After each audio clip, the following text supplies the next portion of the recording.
And that's a great way to kick things off today. We got a strike right out of the gate here for Louisiana Tech.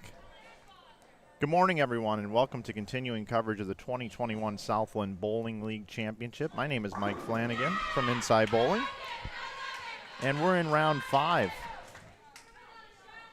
of this NCAA women's bowling event.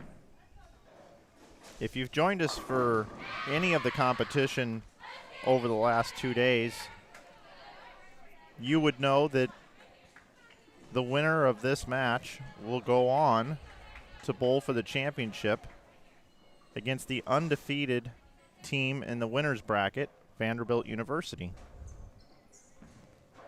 And I'm sure Vandy is up this morning watching the broadcast. Shout out to those ladies and the accomplishments that they did yesterday. Hard-fought day of bowling for them. Coach John Williamson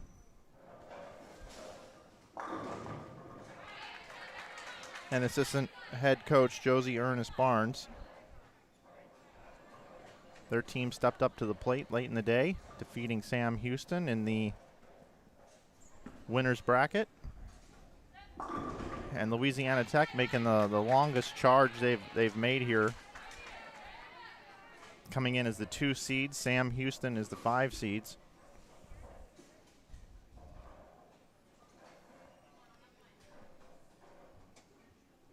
We start out here with a traditional team game.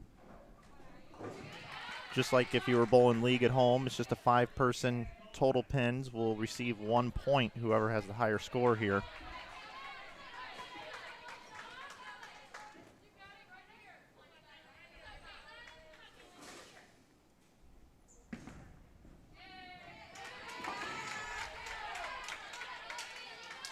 Then we will move on into the Baker format, where it will be 5 Baker games, total pinfall. We'll receive a point if you win that one. And if they go 2-0, then they advance. And the tournament life is over for the team that loses there. And then again, the winner will go on to take on Vanderbilt immediately after this round, right here on Inside Bowling. If it is tied to 1-1, then we will go to a best-of-7 Baker match. Glad you're with us this morning. We are broadcasting from Colonial Bowling Center here in Harahan, Louisiana. It's just a suburb of New Orleans.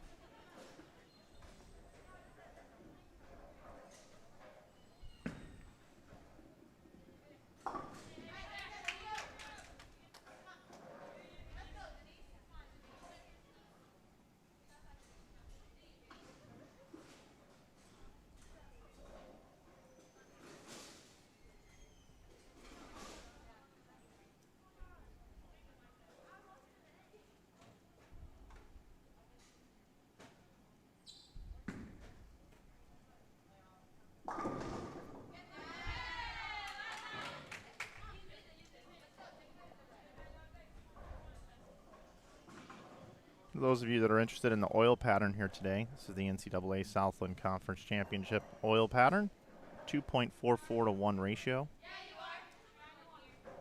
Almost 30 milliliters of oil on the lane. We're using a Brunswick Pro Lane surface.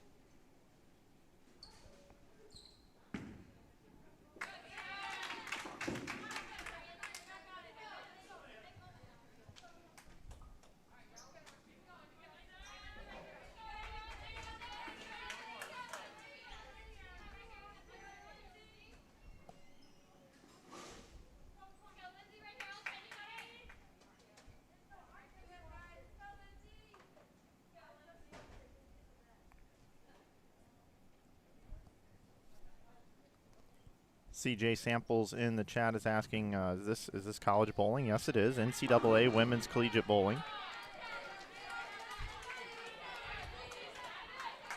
Sam Houston taking on Louisiana Tech. Sam Houston is coached by Brad Hagan. And Louisiana Tech Lady Texters, coached by Matt Nantes. He actually joined me in the booth for a little bit yesterday. Matt's pretty excited about how well his group has done here this year at the event.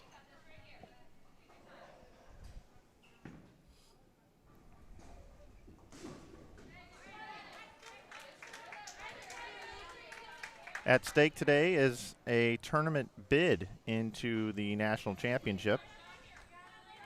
16 spots up for grabs. One of them comes out of this championship here today. And with the RPI rankings a little bit different this year with COVID.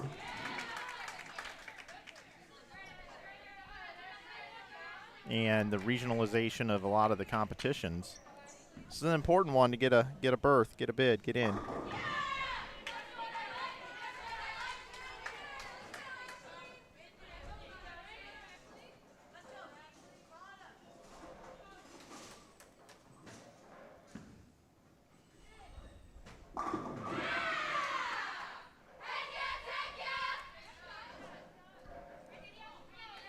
We're using lanes 7 and 8 this morning.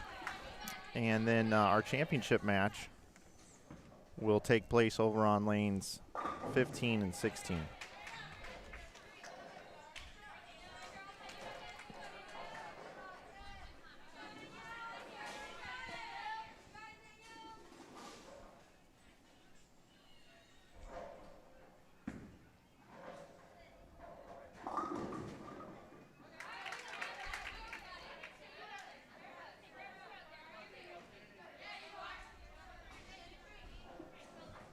The soil pattern's actually been a little bit higher scoring because it does play to the strengths of the ladies' games, being able to play up the lane.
Getting things going here in the third frame.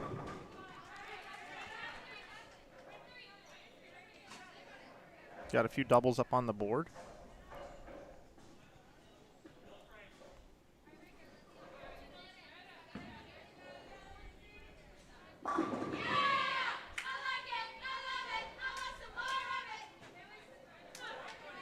The chants are always interesting with the teams here. I've been hearing more pop songs this year. There's a few new ones mixed in.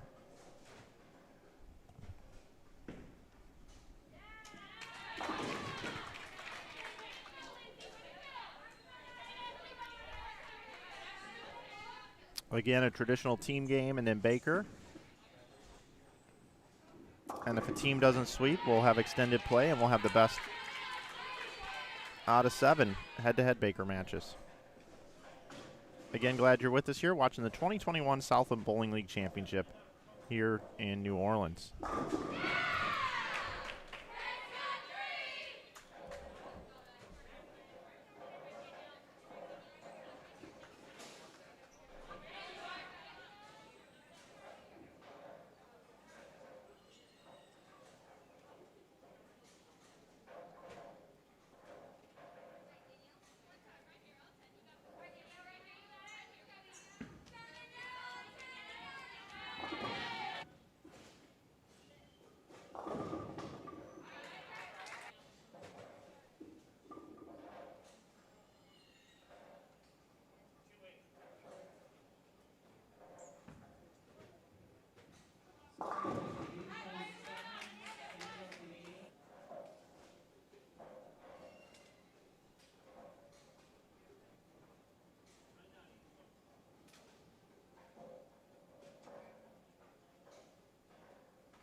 So Louisiana Tech off to an early lead here, about 30 pins ahead of Sam Houston.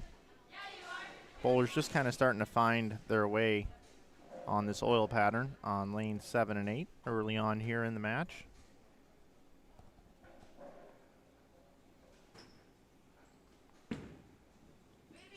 The championship round is going to begin 10 minutes after this round. So it just depends on how long it takes, whether or not it's going to go to the best of 7 Baker.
Big Ben in the chat wants to know, when does the University of Delaware bowl? Delaware is not in this conference.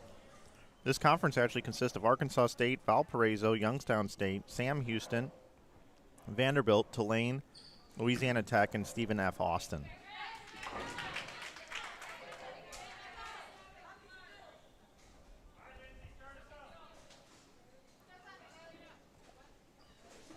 So 4 frames in, 365 for Louisiana Tech, 315 for Sam Houston.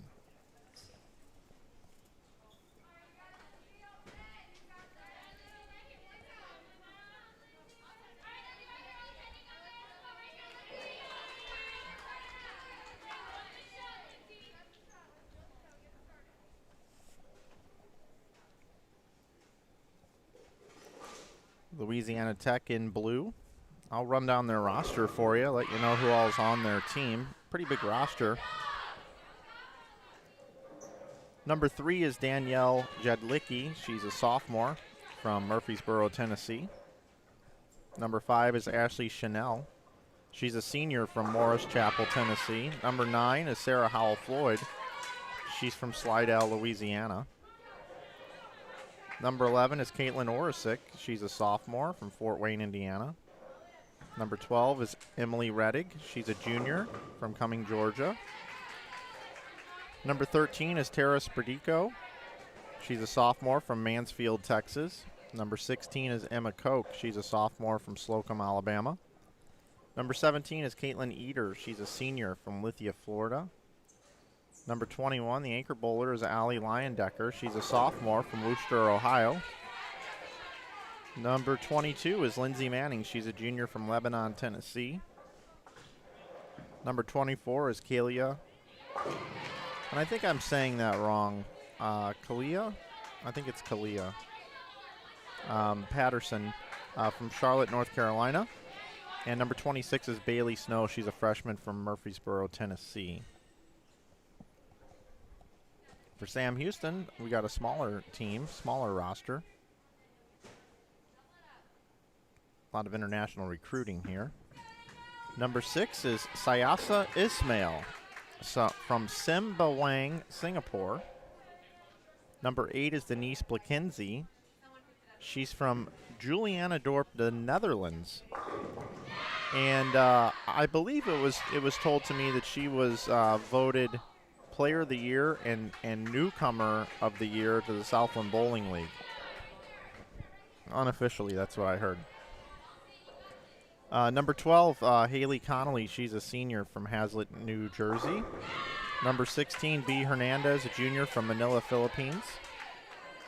Number 24, Danielle McBride, a sophomore from Macomb, Michigan.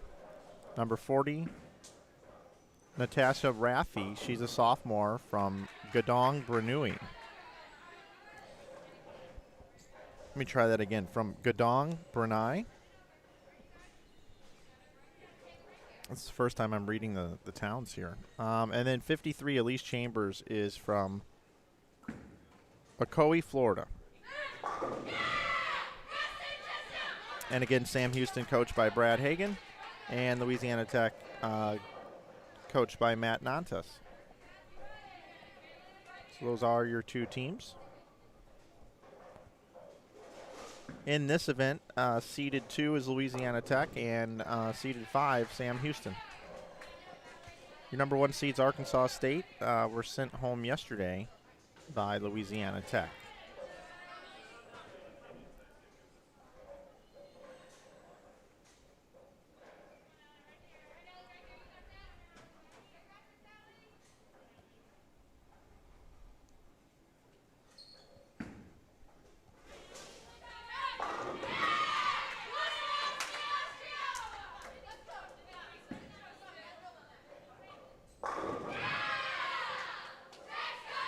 So both Denise and Allie with strikes for their teams down at the bottom.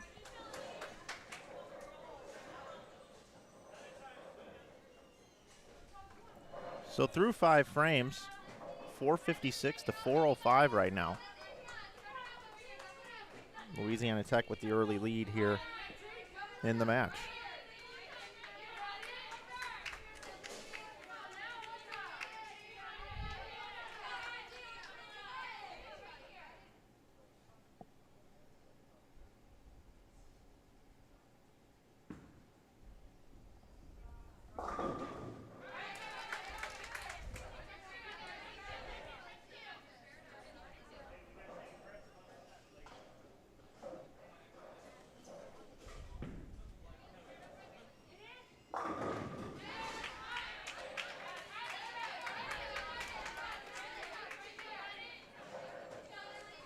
Helping me out here in the chat, I believe it's Shasha Ismail is how you say number 6 for Sam Houston. Thank you, everyone. I do like to mention from time to time that when I come to this event every year, it's the only college bowling tournament that I do. And I almost wish that I could just go do the whole college season and broadcast all the college tournaments, because I would be much more in touch with all the players' names and understand all the enunciations and all the pronouncements. That's one thing I wish I had a little more time to prep for when I came to these events. So I appreciate you guys in the chat helping me out with that.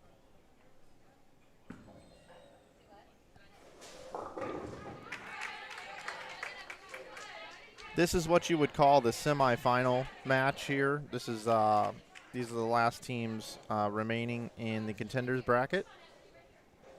Vanderbilt is undefeated in the winner's bracket.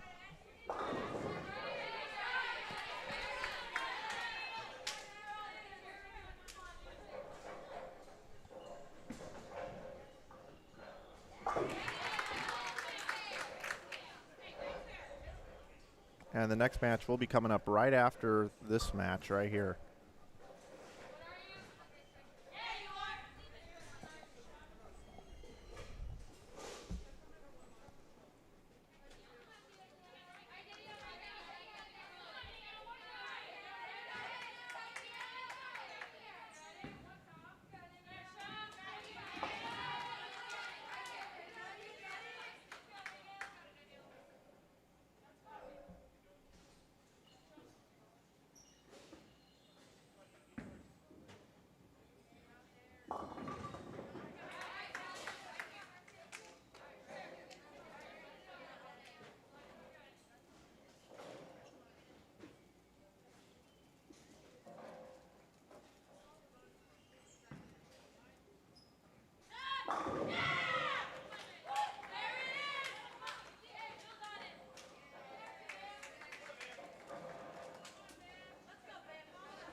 Sam Houston trying to get right back in this match.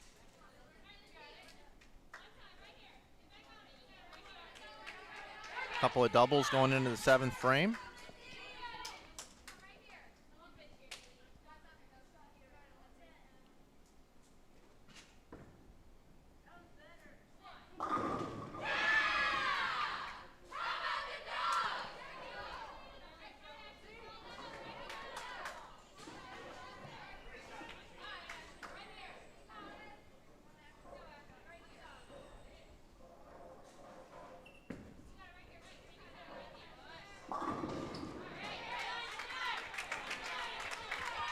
It appears to me that Sam Houston's a better Baker team than they are a complete team game.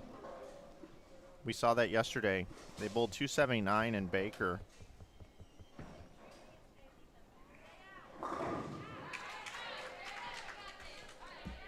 Looking over my notes here from yesterday.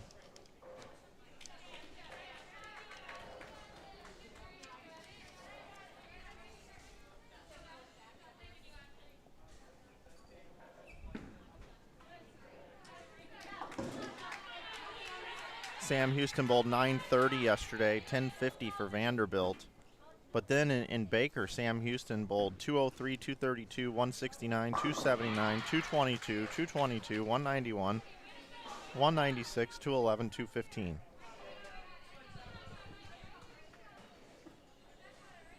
So 930 is the team game, but then they averaged, well over 200 for all their Baker games.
Trying to see if Sam Houston can get back in this match, and right there, with that double in the middle of the game, strike there would have been very big for their team. But staring at a Greek church here, just about 3.5 frames left here. Sam Houston State's going to have to do some striking. They want to get back in this thing. Definitely fill frames, but they need their anchor bowler, Denise, too, to step up here. And they had some momentum going there in the 6th, and open from Denise kind of killed some of that momentum, and they haven't struck since. Lanes seem to be playing a little more trickier today than what we saw yesterday and the day before. I don't know if it has something to do with the way they broke them down, not as much practice on the lanes. I'm not real sure. The practice this morning seemed a little bit shorter than yesterday. I was setting up my cameras, but Allie doesn't seem to be having any problems. Allie Leindecker from Louisiana Tech, your anchor bowler. Highly decorated youth bowler.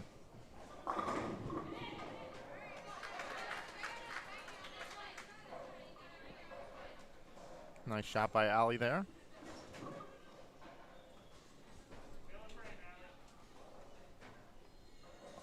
Yeah, talking about the pattern here in the chat, a house pattern, what they call that, is where there's more oil concentrated in the middle of the lane and the outside part of the lane has less oil. Nice shot there by Denise. Her team needed that. So now you got a double and a strike going into the 8th frame with a couple of spares and one open.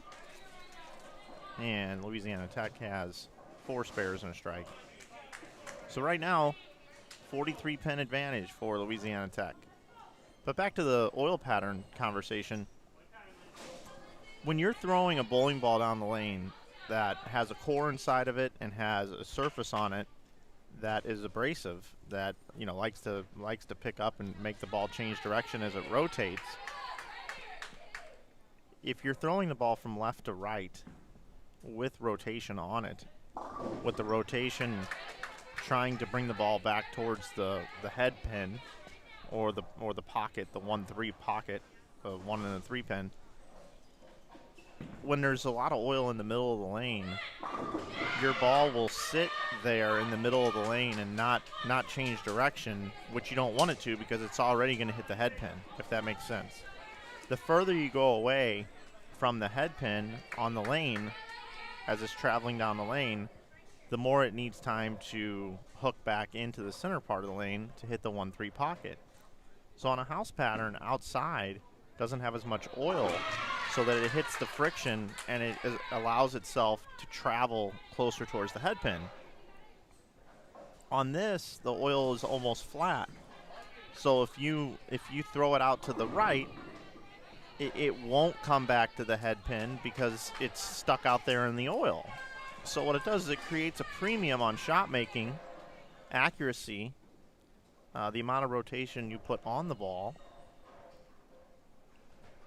ball speed, accuracy, and rotation, release. Has to be consistent shot to shot, otherwise the oil pattern's not going to help you out. Whereas if you're bowling league and you don't make a good shot and you miss with your speed or your rotation or just miss your target, the oil pattern helps you out. If you miss left, it slides. If you miss right, it hooks. And sometimes it can create even too much of what they call a cliff, to where if you miss right too fast, it's not good because you're too high on the head pin and you leave a lot of splits, or even go Brooklyn to the other side of the head pin. So that's a little education on an oil pattern for you. And NCAA bowling like this is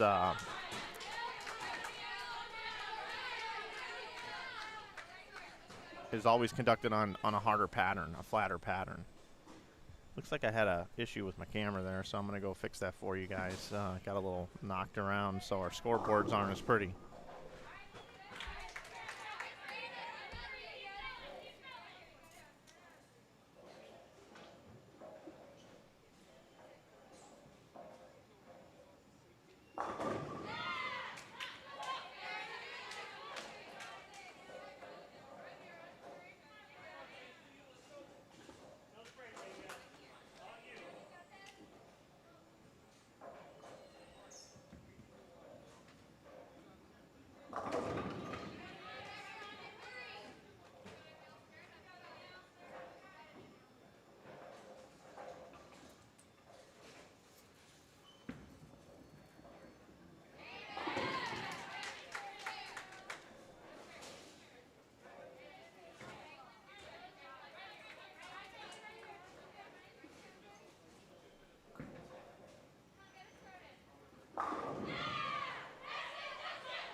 You guys are making me feel really good in the chat here. I really appreciate it. My name is Mike Flanagan, and I started Inside Bowling about 10 years ago with a guy by the name of Brian Burkhart.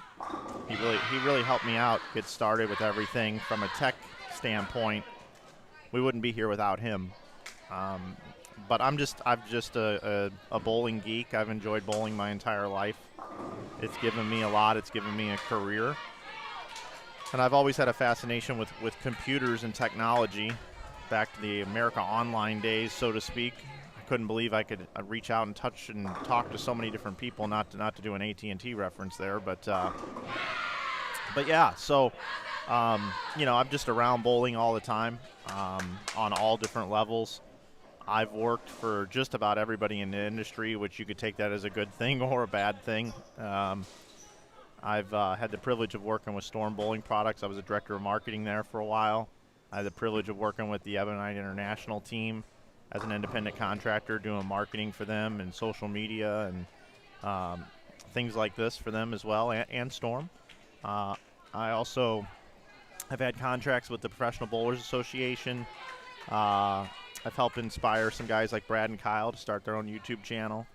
I've called bowling myself at all different levels, whether if it's amateur tournaments, collegiate tournaments. I've even called some of the action on Extra Frame back in the day. And I've done some work with the PWBA and the United States Bowling Congress. And this is kind of my own deal over here, the Inside Bowling thing, my own brand. We stream 5 or 6 tournaments a year, typically. We could do more if we wanted to, but I always said I didn't want to be a weekend karaoke guy that just sets up somewhere every weekend and, I blink and my life is over, and I spent it on the road all the time. So I pick and choose the events that I do. I come and do this event for a couple of reasons. Number one, I like to keep myself involved in the collegiate side of things. So I believe NCAA women's collegiate bowling is the pinnacle. And when I got presented 5 years ago the opportunity by a guy by the name of Chris McCoskey to come and stream this event for him, he found me online and said, "I like how you do things. Would you come and do our event?" I said, "Sure, I would. That sounds like a fun, neat event to go do." And then I enjoyed the event, the teams that come to the event, the way the coaches and the athletes treated me, and the way that the Southland Bowling Conference treated me, and the communication throughout everything and having everything ready for me. So I said, yeah, I'll sign up and do it again, and I've been doing it ever since. And I don't plan on stopping unless they don't want to have me anymore. So this is just a tremendous event to come and do. I do pick and choose, and this is one that I always put on the calendar every year. So I really do enjoy coming and being part of this one. So, and I also believe that when you're streaming on YouTube, one thing that is a big difference between being able to be on the internet as opposed to a major network is, we've got a small audience here, let's face it. We've got a couple hundred people watching right now, and I'm blessed to have the 200 of you watching, but I read the chat. I like to interact with all of you. If there's anything I can do to enhance the broadcast, I'll do that for you. If you have a question, I try to answer them as best as possible. I have an opinion on just about everything. And then the other thing that I've learned as I've gotten older and I've spent more time in the booth, and that is a disaster there, a gutter ball. I don't know if I've seen one of those the entire weekend. That is not good, especially when this team is trying to get back in it with all these strikes they're putting up on the board. Let's see if she can spare it up. That's going to be important here. Man, what a momentum deflator here. I don't know if she hit her ankle or what happened on that shot, but man, that's tough. That's really tough. But as I'm saying, to finish my thought, as I've gotten older, I do have a lot of people stumble across this channel because we do a lot of instructional videos here now, twice a week. Nice spare, by the way.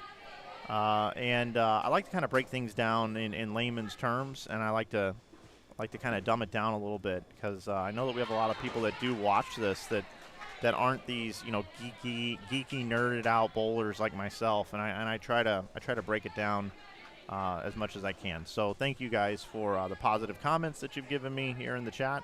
And if you'd like to support what we do here, we do have a website with a bunch of apparel and cool little trinkets and novelty items that you can pick up for bowling. And you can save 15% with coupon code YouTube. So Denise with a strike there, picking up her teammate. Allie Leindecker, steady as ever, Allie can still bowl 259. Big game by her. You got a triple for Denise going into the 10th frame, the anchor bowler for Sam Houston. And right now we got 830 to 804. So this match, Sam Houston is rallying here. They are making a rally. So another thing to pay attention to up on the scoreboard right now, even though it says 830 to 804, you also have to kind of count the marks in the 9th frame, like what is possible. So when you see a double going into the 10th frame for Sam Houston, if the bowler strikes out, they get 30 pins in the 10th, but they also get 10 additional pins added from the 8th and 20 pins from the 9th. So there's actually 60 pins available right now for leadoff bowler here for Sam Houston. That's possible, where leadoff bowler for Louisiana Tech can only add 10 on the spare plus 30 additionals, so that's 40. And that's not calculated into the score up there. And I know what I just said was probably very confusing, but you can add 60 pins for the leadoff bowler for Sam Houston, and you can only add 40 for Louisiana Tech. Beautiful shot there. And then as you go down the board here, you can see that Sam Houston has a lot more opportunities to add more pinfall because of the strikes that are up on the board for them. So that strike right there is worth 30 pins. 10 from the 10th, 10 from the 8th, and 10 from the 9th. So you get 30 pins on that. So Sam Houston here pretty quickly with some strikes on the board can definitely take the lead, and they have more wood left, so to speak. They have more points left, more pins left, more score left, to where they can win this. They can win this match right here. They can win and go up 1-0 over Louisiana Tech. But when Louisiana Tech stepping up and throwing shots like that, that's what you call throwing it for the cheese, throwing it for the wheat. That's team bowling at its finest, and that's a clutch performance by the leadoff bowler. So now Sam Houston looking to try to match. Oh, wow. Good pin action there. I thought that 10 was going to fall. So we got a 195 possible for leadoff bowler, 192. Just the opposite. This one's probably gonna come down to the anchor bowlers, which you want. You know, you've got Denise, the freshman, the phenom, with the sophomore, Allie Leyendecker, two of the best bowlers in the building when we had a full house here with all the teams competing. Possible all-tournament team candidates for sure. And they both got strikes going in at 10, so they can each add 60 for their team. So that when you make out a lineup card, you want your best bowler up in the 10th frame if you need shot for shot to match your opponent. So, and both Matt and Brad have put the bowlers that have demonstrated the longest time, and the bowlers that their teammates have the most confidence in bowling in the anchor position, the 5 position.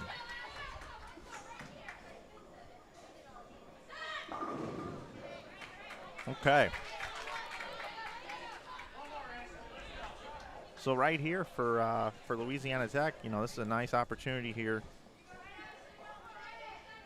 for the second bowler to step up and throw a double for her team. Make up some pins here, really important. And I believe that's Ashley Chanel.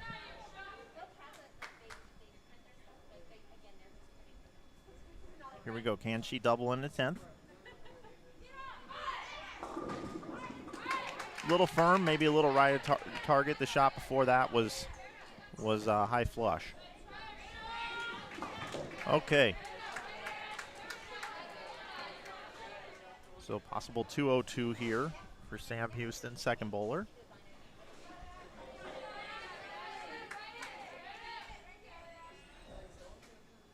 Right now the scoreboard says 14 pin differential.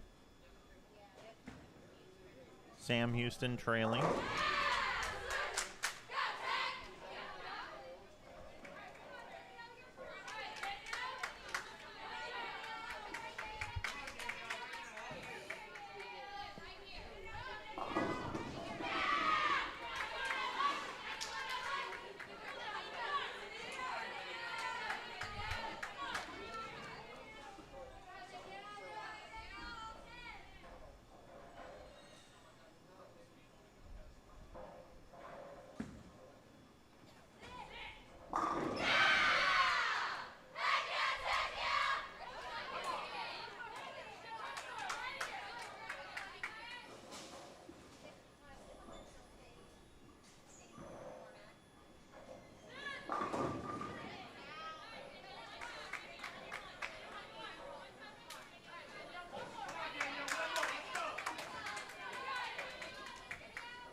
This 7-10 here kills a lot of momentum.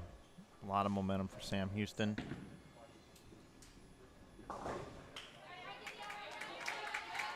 Really important to get the 1 pin there. A lot of times I see people go up and just totally flag the whole thing. So 160, not what she was looking for.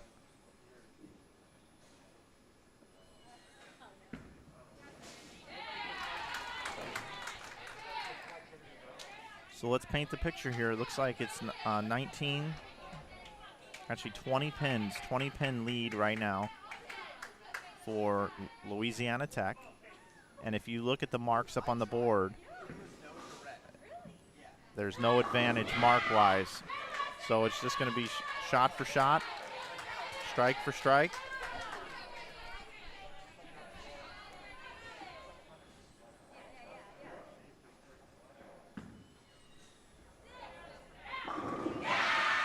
Back to 20 pins, back to 20 pins. That shot right there added 20 to 10 in the 10th, and then 10 from the 9th on the spare.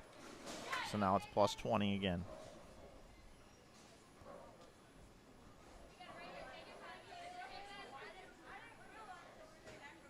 This is highly competitive bowling. This is shot making at its best.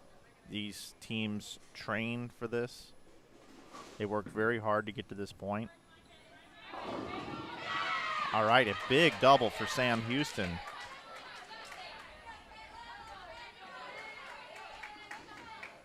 So now if La Tech can't get a strike here, you know, there's an opportunity to pick up 10 of those 20.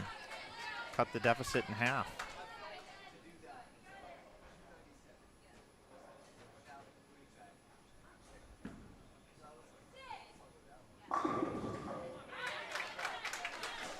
Another good shot there.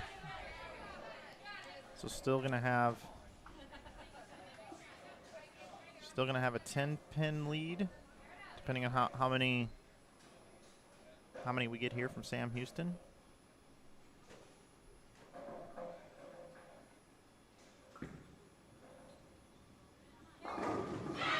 .229, made up 10 pins there, so 10 pin match. Would like to have that shot back in the 9th, I'm sure, the gutter. Otherwise, you know, really a hell of a game there. All right, so it comes down to the anchor bowlers, everybody. 959, 949. And we kind of thought this was going to happen as we were kind of telling this story in the 9th frame. So here we go, Denise Blakenzie from the Netherlands, freshman. 10th frame.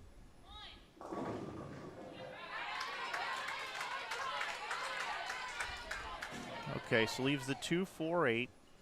Not very good count here. Allie looking to seal the deal. And she does. Clutch shot for Allie Leyendecker. And it looks like right now, Louisiana Tech is going to take this traditional bowling game right here to go up 1-0. We'll have Baker coming up for you next here in just a couple of minutes. Really well done by Allie.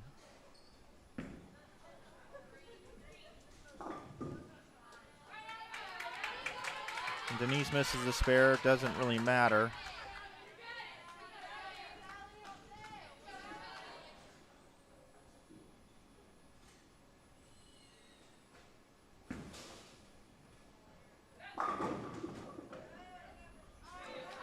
Another 7-10. We've seen a lot of 7-10s here. That's not very good. All right, 974 for Sam Houston. And La Tech is going to finish with, let's call it 1,006, unless Allie's going to pick up this 710.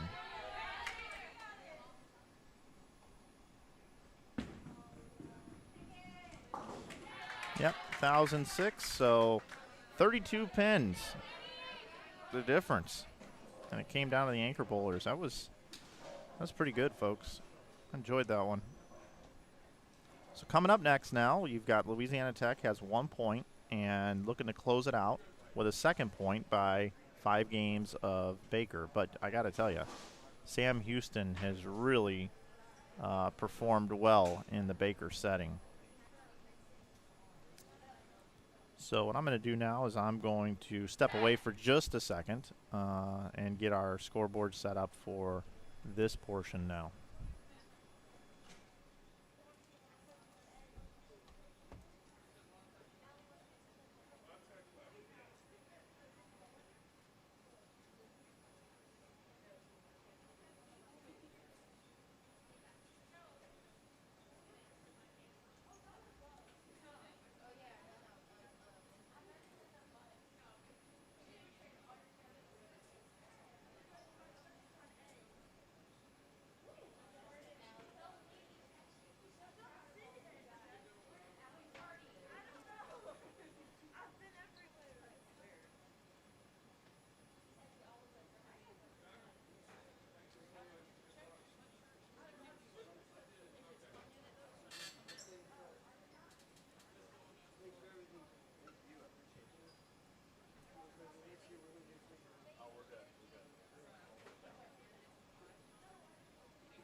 All right, we're all set. Competition underway.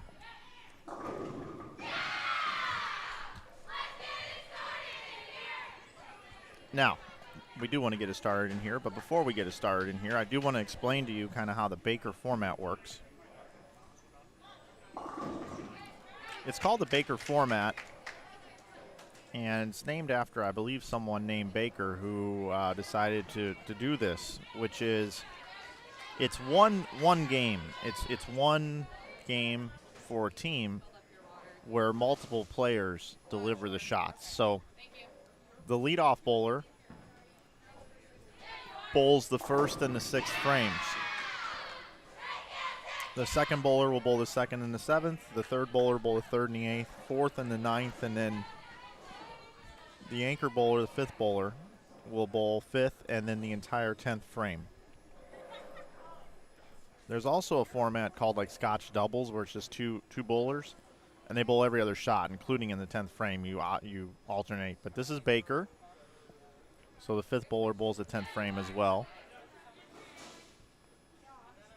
And we're going to bowl 5 of these games. And when you bowl Baker, you stay on your lane for your entire game and then move to the other lane to bowl your next game. There is no rotating back and forth in this portion. And a lot can happen in Baker because now you go from, having a complete game of your own, and now you're bowling together to make up a team game score.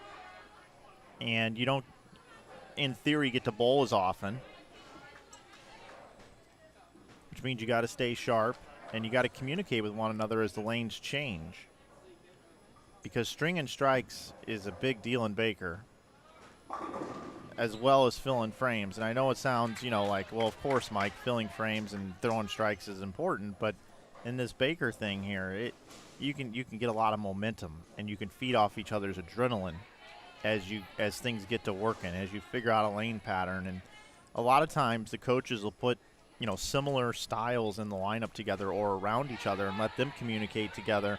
So if their rev rate's really close, and a lot of these teams have ball contracts where they get help from ball manufacturers, they might put the multiple girls into the same bowling ball, and then when one girl makes a bowling ball change and it works, then another player will go to that bowling ball as well. So there's a lot of strategy, there's a lot of communication involved in Baker bowling. And then if a player starts to throw bad shots, you've got a whole roster of other players that can go down on the practice pair and be brought in at any given time. So I've seen things in Baker where a right-handed bowler leaves some sort of multi-pin combination that would be easier for a left-handed bowler to pick up. So they'll make a substitution and bring in a left-handed bowler to pick it up, or vice versa. So just a lot of things to look for here in Baker.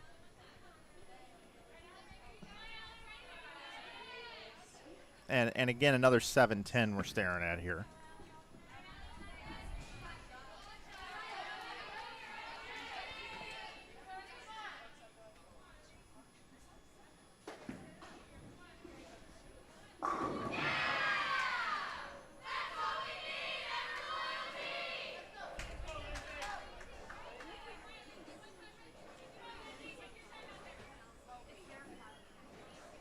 Thanks, Daryl.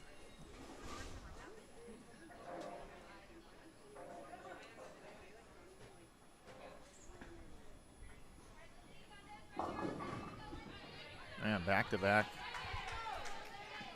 splits. Sam Houston and La Tech's just up there, got that 5-bagger just staring at him, looking for 6 here.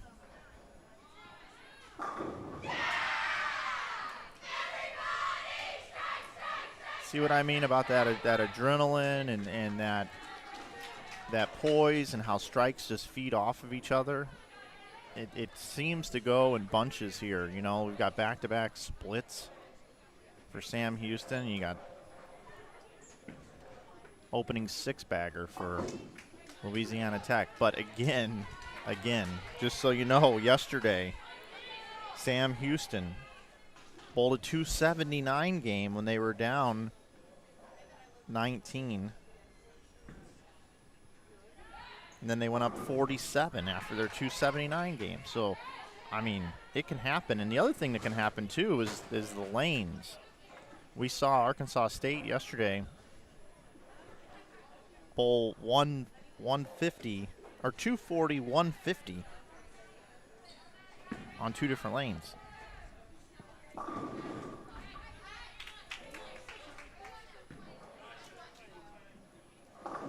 Looks like Coach Brad Hagan has made a lineup change. I think this is the first time we've seen Denise not anchoring the team. She's bowling fourth now.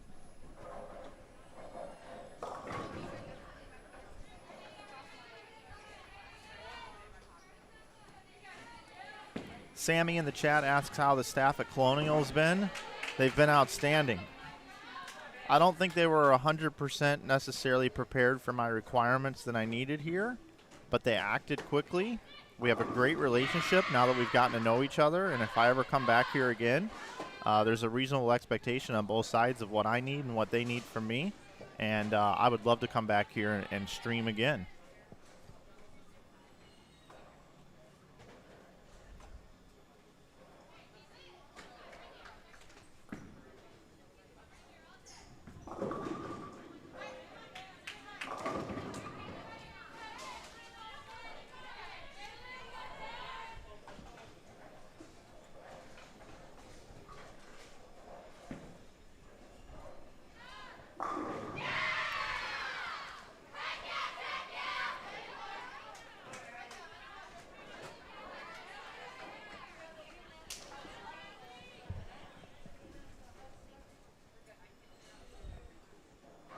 So Shasha Ishmael is now bowling anchor for Coach Brad Hagan.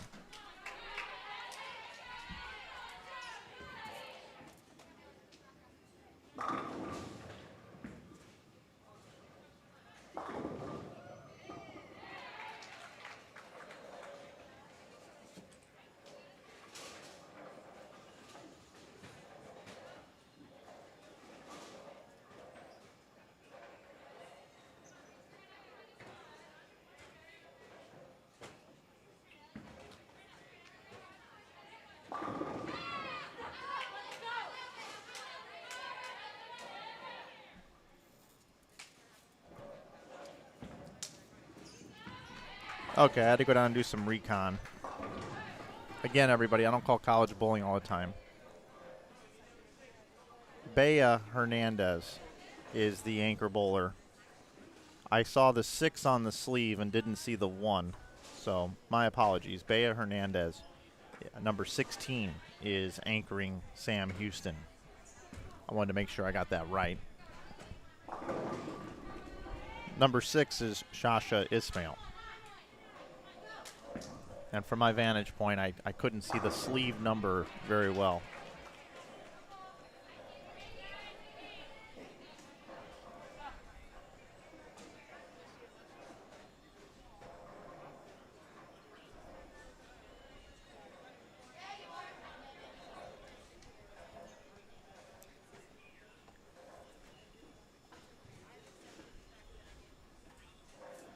I like you guys in the chat here. What's up with Sam Houston? Well, that's how Baker can change so quickly. It seems like, you know, Sam Houston's just lost as can be, but I can tell you that they're a great Baker team. And just because La Tech got off to a big start this first game, we saw it yesterday. We saw Arkansas State go 249, 157, and we saw Youngstown go 158, 239. It was a 9-pin match after 2.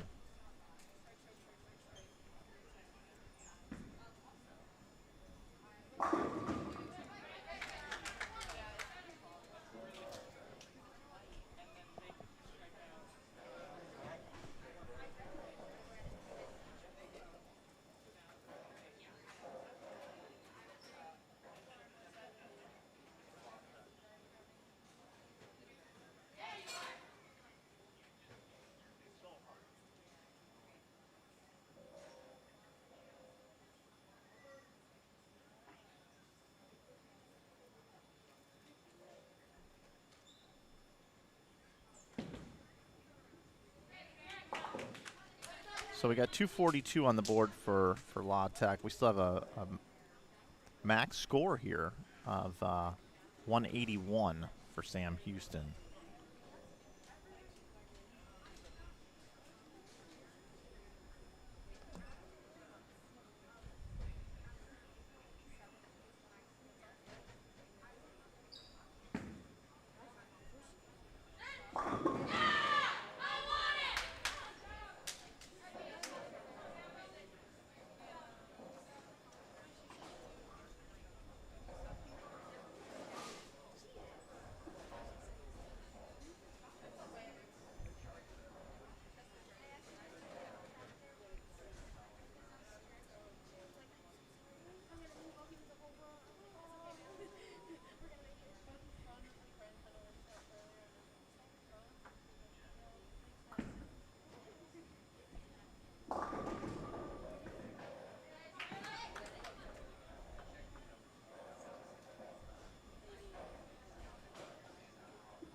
Got a question, what lanes is the championship match on?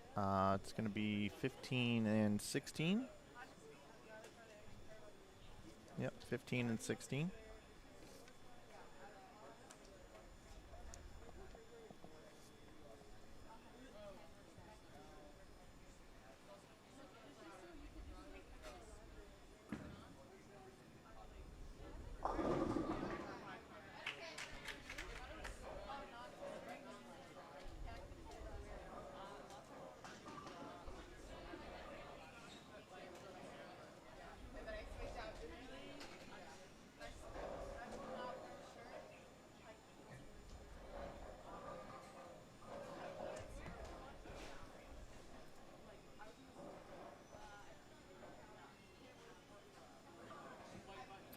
Sarah wants to know who won the traditional format game, and it was Louisiana Tech 1,006, Sam Houston 974.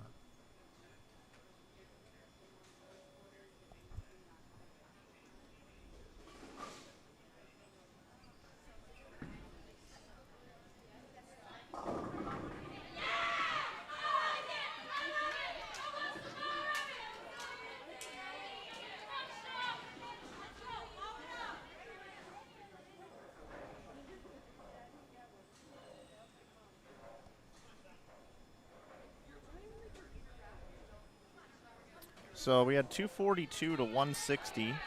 So we got an 82 pin advantage for our Louisiana Tech right now going into game number 2. Don't forget they bowl 5 Baker games here. Good opening shot from Sam Houston.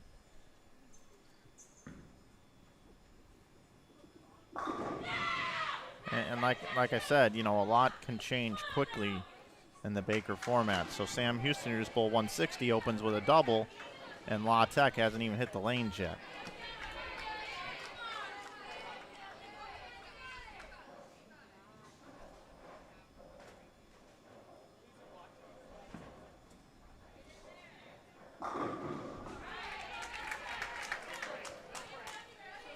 So, you know, just on something like that, you know, we've got an 82 pin deficit. Well, just by missing a strike, that didn't really come out. That didn't sound very good. Just by not striking and leaving a 7 pin and hopefully a conversion here, and now with a double and 9 for Sam Houston, you know, Sam Houston picks up 9 pins that quickly, so it goes from an 82 pin lead to 73. just like that. So, and remember, we got 4 more games of this, so this one and 3 more. So we'll see what happens here. It's always good to kind of assess things after each team has bowled a complete game on each lane, because the higher seed's going to get lane choice for the 5th game. So there's a lot of strategy involved in that as well.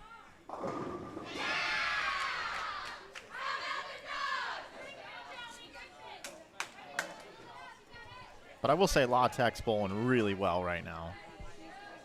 They bowled a really nice team game of 1,006, opened up Baker with 242. They've been really, really steady. You know, yesterday against Stephen F. Austin, I've got the scores here. They bowled 994, which was 12 pins less than what they bowled in this opening game. And then in Baker, they bowled 223, 203, 178, 210, 185.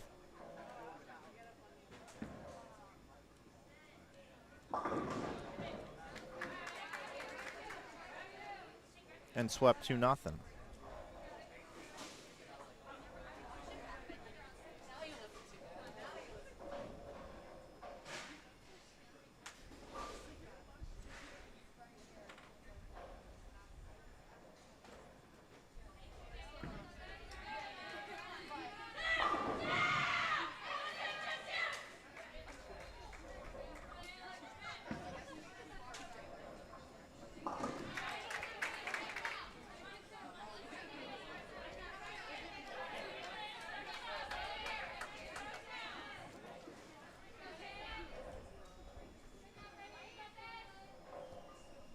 So Sam Houston mounting a charge here.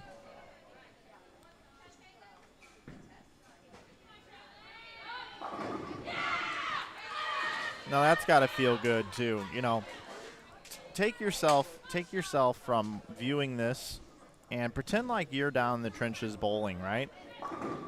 And you're the leadoff bowler for Sam Houston. And your team's down 82. It's your job to get things started. You could go up and throw a split, and your team would feel deflated, and it can affect everybody else. You go up there and you throw a strike and say, "Let's go," you know, let's dig into this, and it just makes you feel good. So Sam Houston's leadoff bowler has 2 shots in this game, switching to a new lane, and struck on the first ball, and then struck on her second ball in the 6th frame. So she's 2 for 2. And that just makes you feel good and gives you a lot of confidence. And your coach is like, that's exactly what I want out of my leadoff bowler, a spark and a couple of hammers up there, a couple of strikes. And Louisiana Tech is struggling on this right lane. You miss a little left, you're through the nose, and you miss a little right, and it kind of hydroplanes through the oil, and you're staring at something like this here, this 2-4-10. That was a tough open frame right there for Sam Houston. Lanes aren't easy. 2.4 to 1 oil pattern ratio. I would consider this sport compliant, if you remember the sport compliant era of bowling, sport bowling.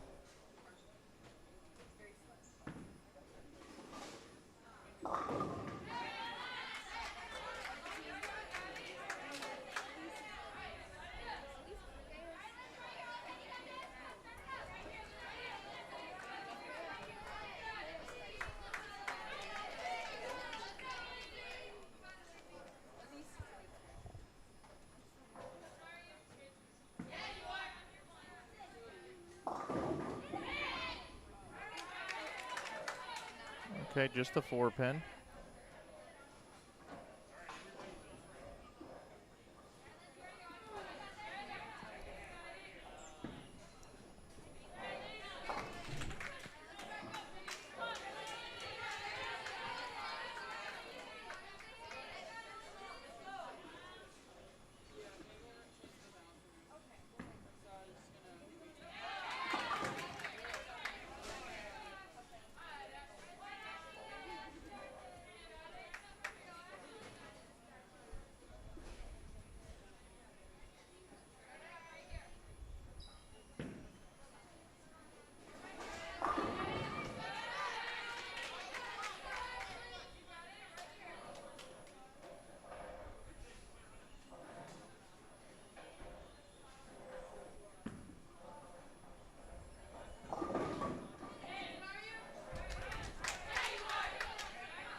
here is Bea Hernandez.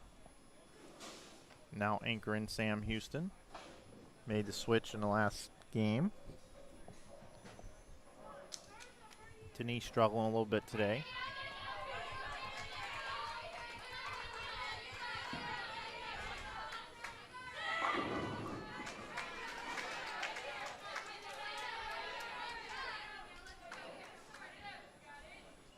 So 206 the max score now for Sam Houston.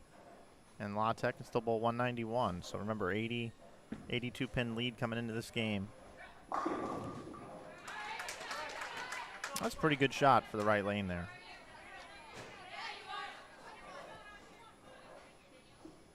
So possible 181 now.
Yeah, Feeding Frenzy, it's 5 games total here, bud. So, 5 total games. So there's 3 more games after this in this Baker. So 206 is the posted number from Sam Houston. Nice rebound from the 160.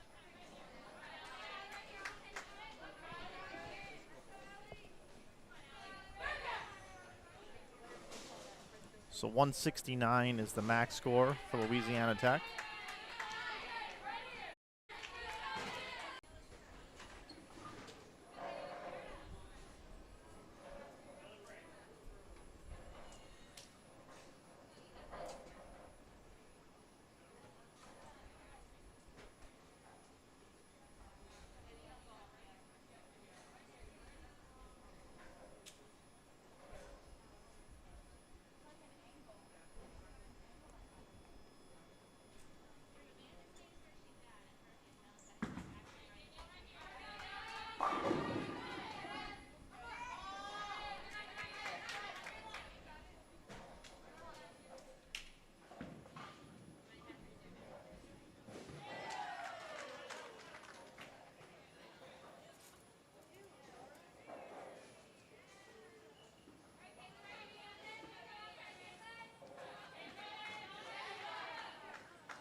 Okay, everybody, I just gave it a minute here. We had a little bit of an internet hiccup here.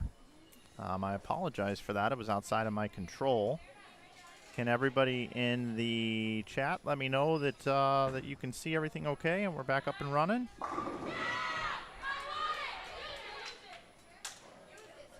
It says I have an excellent connection now.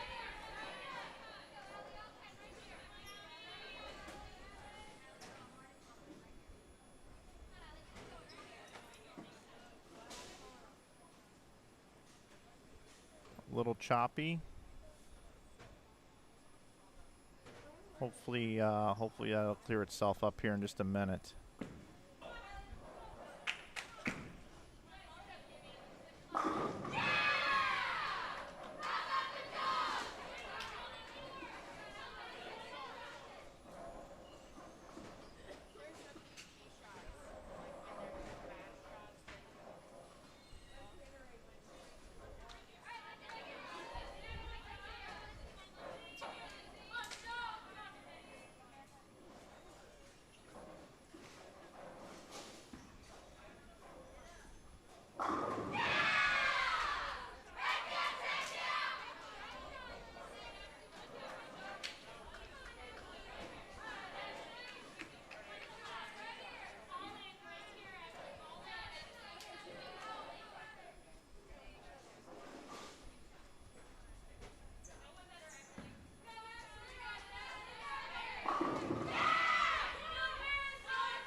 Still working through a couple issues here, folks. I will get you.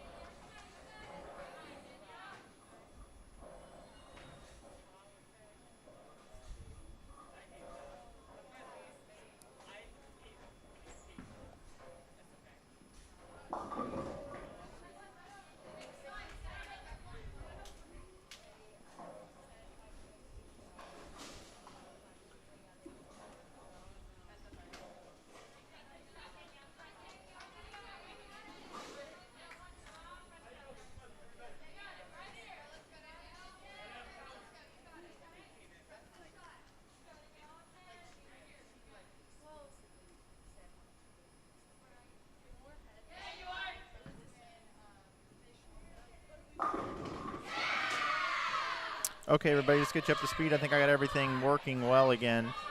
So just to recap this match, in the traditional team game, it was 1,006 for La Tech, Sam Houston 974. So they got the win. They got the 1 point. Then La Tech bowled 242 and 146. Sam Houston bowled 160 and 206. So it's a 22-pin lead for Louisiana Tech coming into this game, 3 of 5. Total pins, Baker. So 146 was the score for La Tech last game, 206 for Sam Houston. We are in game number 3 here. This is the semifinals. The number 1 seeds, or the undefeated team in the bracket, is Vanderbilt.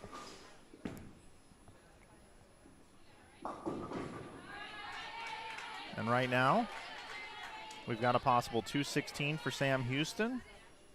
And for Louisiana Tech, possible 258. So La Tech really lined in here.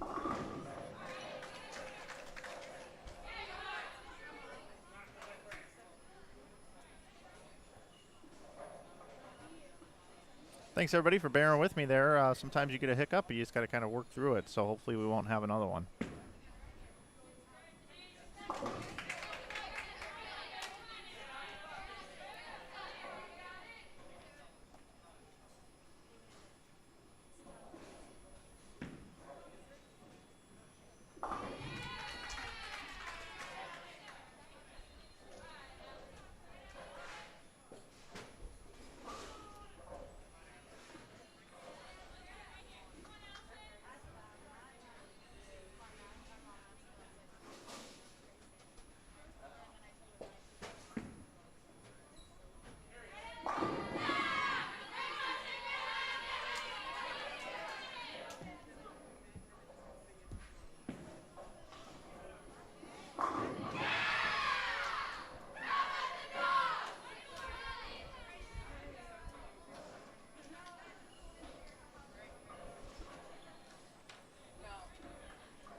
Bea Hernandez with a strike.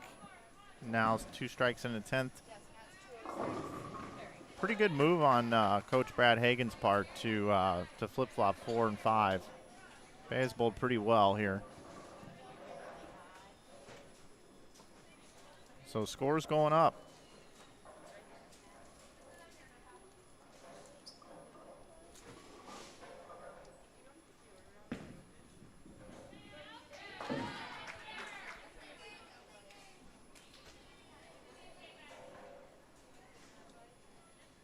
.225 for La Tech. So La Tech on the left lane is bowled 242 and 225.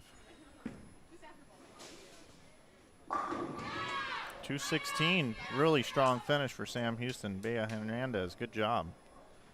So 9 more pins. It's a 31 pin lead for Louisiana Tech going into the last 2 games.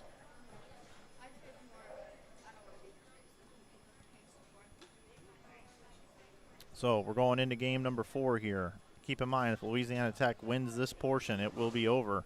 They will advance to the championship to take on Vanderbilt on lanes 15 and 16 here today.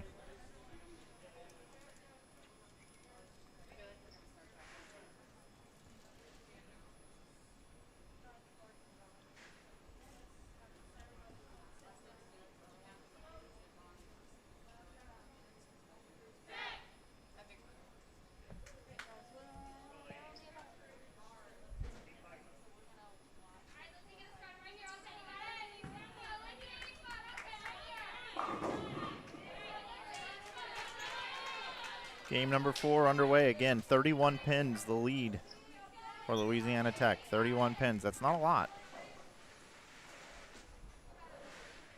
Yes, Avery Brown. It's a close match. Exactly. And that was after an 82-pin lead after the first game.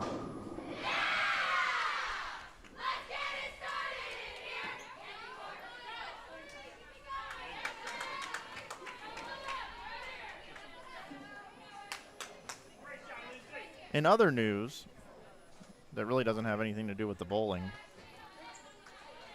but myself, Rick Barbera, Thomas Samuel, and Zach, the 4 of us working the event here, we are all on the same flight out tonight out of Dallas, or going to Dallas, and then I connect to Salt Lake City, and Rick goes on to Chicago. And 5:45 is the time of our flight. So we have no rooting interest in this whatsoever, but we do have somewhat of an interest in the matches getting done in an efficient amount of time. So worst case scenario for our flight schedule here would be that Louisiana Tech and Sam Houston tie at 1-1. And then bowl a best of 7, and it goes 7. And then the winners then go on to take on Vanderbilt, and it goes through the exact same thing. And Vanderbilt has to be defeated twice. So if they lose, then it goes to a best of 7 Baker again. So in theory, we could be here till 4:30 in the afternoon, and we would miss our flights. So we have a little bit of a rooted, vested interest in some of these matches getting done a little bit sooner. But I would love to see Sam Houston come back in this match. And one thing I will say about both of these teams, they don't seem to be taking their time. They seem to be up and ready to bowl every time. So that's much appreciated from your ground crew here. Just little things that happen, you know, little intricacies of the tournament staff working the events and whatnot. Little things in the back of your mind that I thought I'd share with the audience here. And, you know, strikes also help. Strikes do help. After both teams bowl in a bad game, you know, 160 and 146, they come back last game and go 225 and 216. And then you see what they're doing here in the 4th game. Both teams do, and that's why we're this late in the tournament and these teams are left, because they are good teams.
Got a little discussion here in the chat regarding Shannon O'Keefe being coach. She coaches the McKendree Bearcats.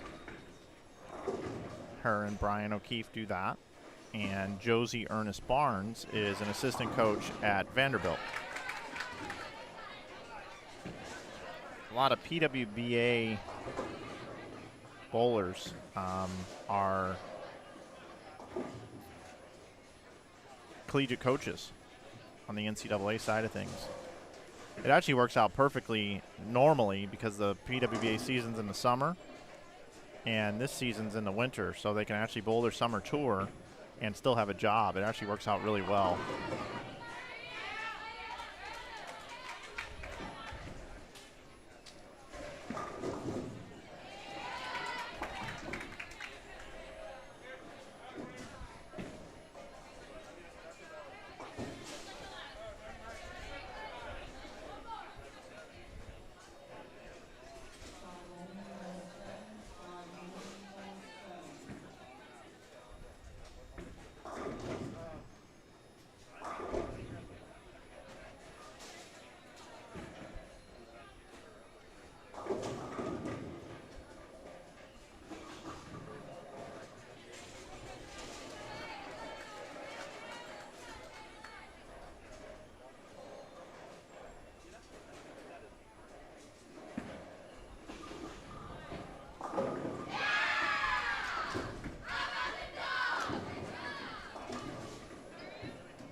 making ball changes like crazy. These two lanes have really changed a lot.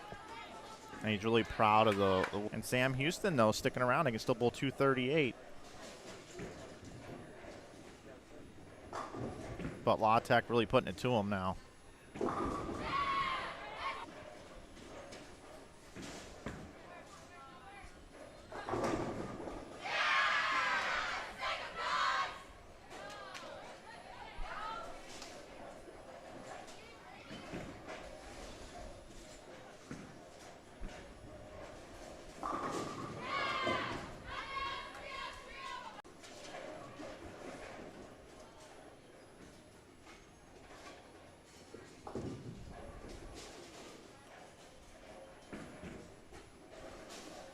So 256 for La Tech.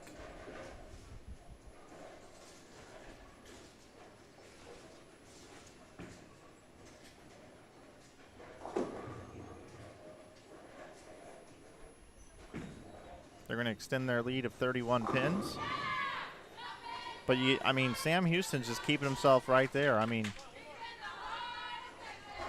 this is an impressive performance here. So, strike here, it'll be 49 pins going into the last game.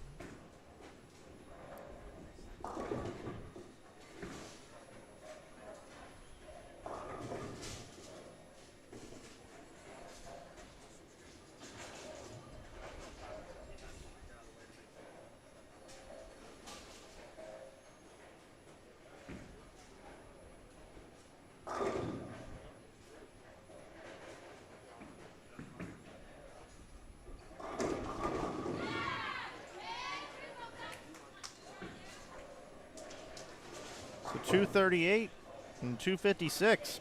Scoring pace is going up. So that's a 18 pin difference.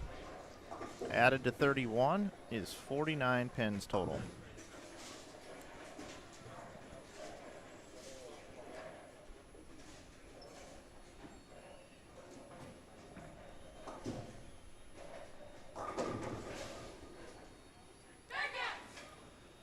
I think I'm going to build a separate stream, everybody, during this match and get it set up, because I'm just not real pleased with what's happening with some buffering issues, and I really want to create a new stream to start fresh for the championship. I didn't have it set up that way. I was just going to have round 5 just be all part of the same stream. So give me a moment for that. I'll be on here in just a minute. I got to do this work behind the scenes to make that happen for you. But I'll be back to call the rest of the match here shortly.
Okay, I'm back, everybody. I created a new stream, so after this one's over, we will convert over to that new stream. It's now scheduled on the YouTube channel. You can find it. It's called the Championship Stream. But yeah, the real story here is what you guys are seeing and what I've been seeing as well as I've been building this stuff is Sam Houston's just not going away. And we saw yesterday they bowled a 279 game when they needed it. And Louisiana Tech with 34 there in the third, and then coming back with a double there, and now 7 count. You know, it's a 49-pin lead. 49 pins. So I would say right now Sam Houston has made it all up, and then some. And they can just strike for days when they need it.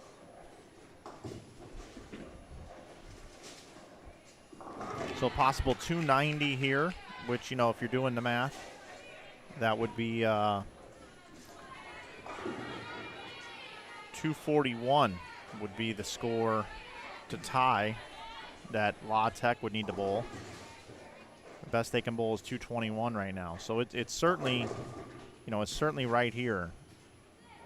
It's still possible that Louisiana Tech can still win. But I will tell you, a strike right here from Denise would make things a lot easier on her anchor bowler, that's for sure. Looking to stay alive here. Overcome 49 pins, and there's a strike from Denise. That's an 8-bagger, ladies and gentlemen, for Sam Houston. They did it yesterday.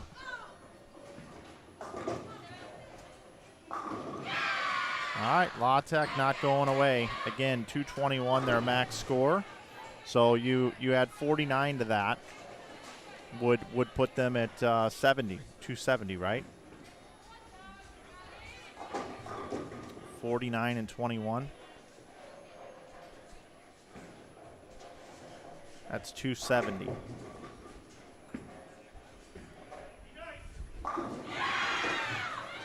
Well, Sam Houston wins. We're going to a best of 7.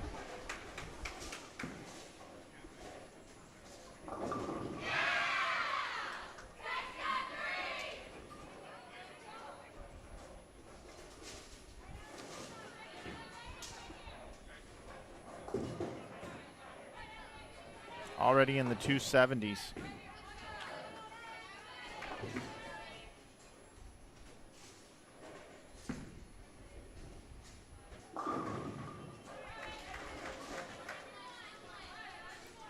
What a comeback by Sam Houston. I told you they're a great Baker team. I don't know what it is, but they are an incredible Baker team.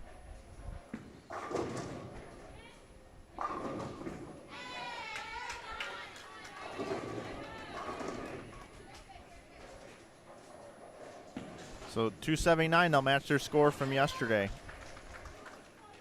And La Tech, you know, they are a steady bowling team, typically. That 146 hurt them, but, you know, here we are again. You know, we're looking at La Tech. They bowl 242, 146, 225, 256, and then they can bowl 200. That's respectable scores. That's good scores.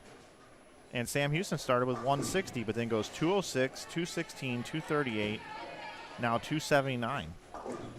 Their score has gone up every single game in Baker here.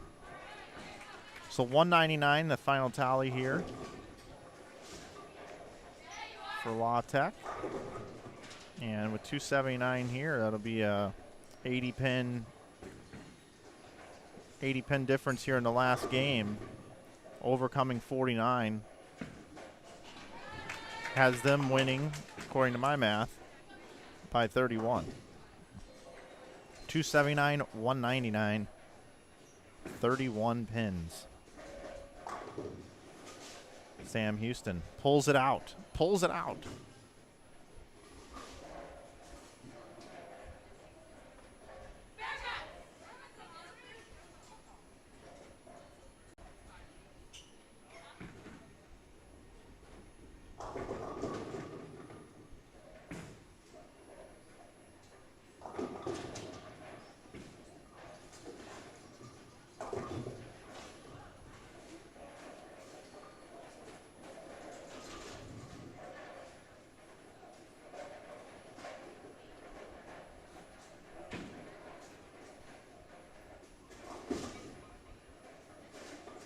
Treachery says, wow, I need a cigarette in the chat. That's pretty good.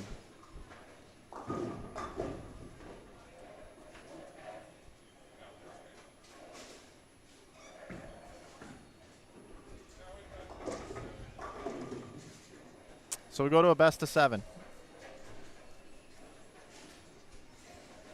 And, you know, I don't expect this thing to go quick. I expect this to go deep. I expect it to be 6 games minimum here. It just sets up that way. It just sets up that way. Tremendous bowling by these ladies. I'm going to step away for just a moment. They're taking a slight break, and then they're going to get started here. Be right back with you here on Inside Bowling. You're watching continuing coverage of the 2021 Southland Bowling League Championships here from New Orleans.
As you all know, action underway here. Game number 1 of this best of 7 head-to-head Baker games.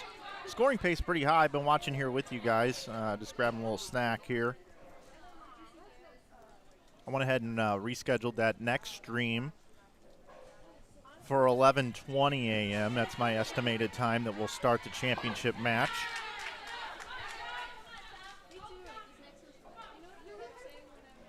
Really enjoyed the coverage here this weekend, hanging out with you guys here in the chat. Hopefully you've enjoyed the competition. It's been fierce.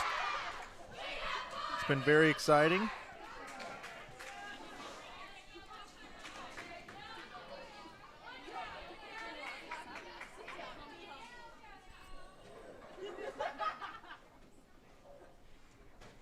I'm just really proud of the programs to see this good of bowling. You know, you got a school like Louisiana Tech. I remember coming here 5 years ago. They were the 8 seeds, you know, and have never won a match in this event. And now here they are. They're trying to get into the championship match. You know, just a long way from where they were. And then you look at Sam Houston and young team, Sam Houston. And they come in as the number 5 seeds, and they're competitive as can be.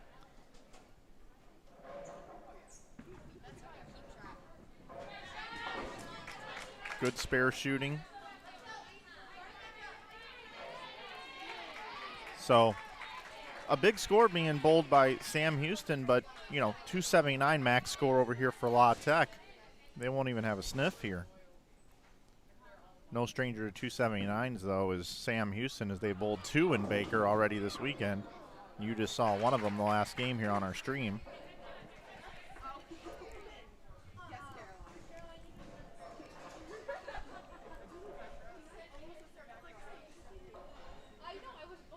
Sam Ho wants to know what snack that I'm having.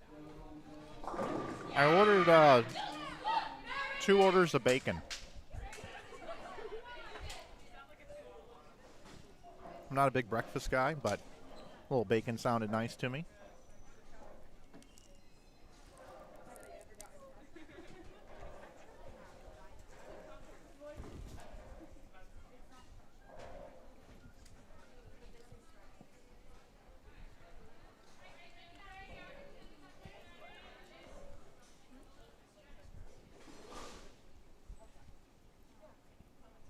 Yeah, my stream has had an excellent connection for about the last 25 minutes, so that's good.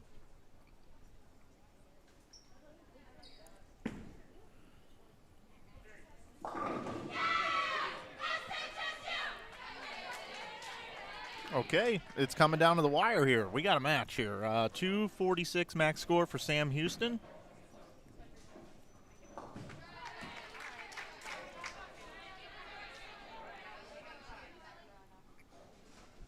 .245 max score for Louisiana Tech. So here we go. Sam Houston's going to go first. Bea Hernandez up right now. Lane number 8.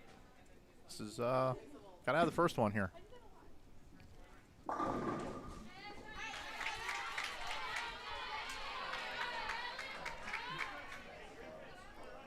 So now max score 225. Allie needs a mark. She's got to pick this up.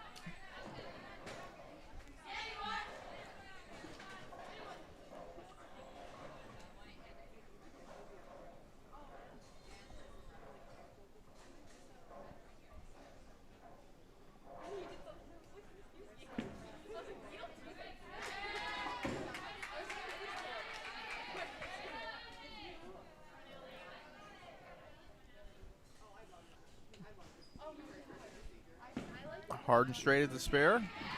She's got it.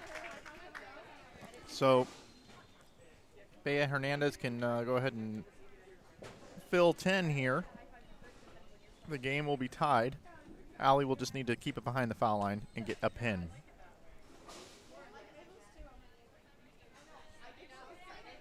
Bea Hernandez here, if she gets anything less than a strike, Louisiana Tech already has enough.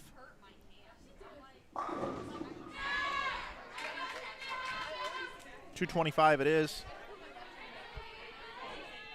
So just again, ever since that 160 game in Baker, Sam Houston's fired off 206, 216, 238, 279, and now 225. And 234 now for La Tech. And La Tech, just to take you through their scores again, 242. Then they bowled that bad game of 146.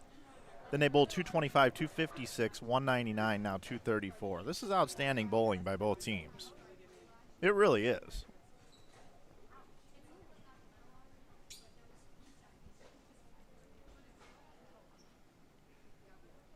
Again, you're watching a best-of-7 Baker match between Louisiana Tech and Sam Houston. Game number 2, currently right now, La Tech has the lead. They have 1 in the books here. It's the first team to 4, best-of-7 here. Just like any other playoff in major sports.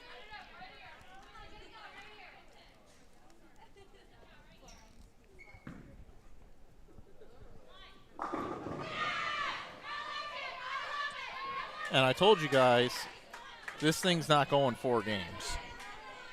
I don't think it's going 5 either. I think this is a 6 or 7 game match here for sure.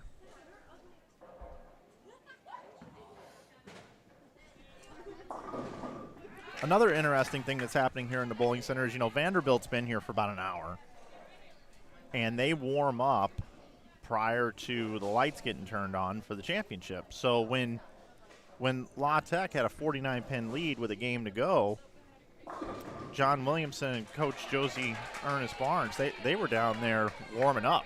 They were ready to go. We were going to start this championship match here in what I was estimating in about 8 minutes.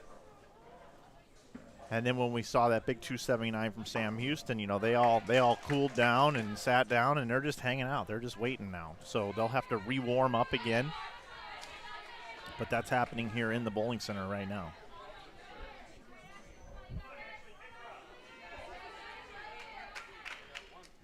Viewership's pretty good today, guys. 246 people watching right now. The collegiate events, for whatever reason, don't get as much viewership as individual events with weekend sweepers, money on the line, things like that. But I will tell you, since our channel's grown so much with our instructional videos, we've had pretty good, pretty solid viewership this weekend. I can't thank you enough. It is a privilege to bring you this bowling action, and I love doing it. So I wouldn't do it if I didn't have an audience, and you guys make me show up and want to do it more often. So thank you for that. All right, so much too early in the match to get a real gauge here of what we're looking at here as they switch lanes.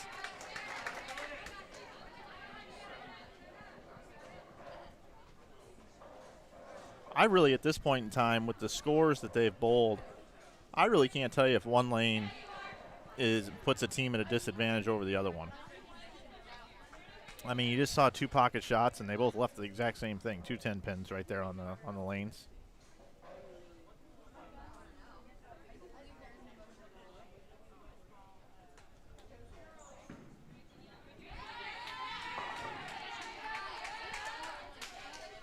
Hats off to those that made the pattern for this event, too. This oil pattern's been, sometimes you come into these things, oh, man, that's a missed 10-pin. That's a mental error there.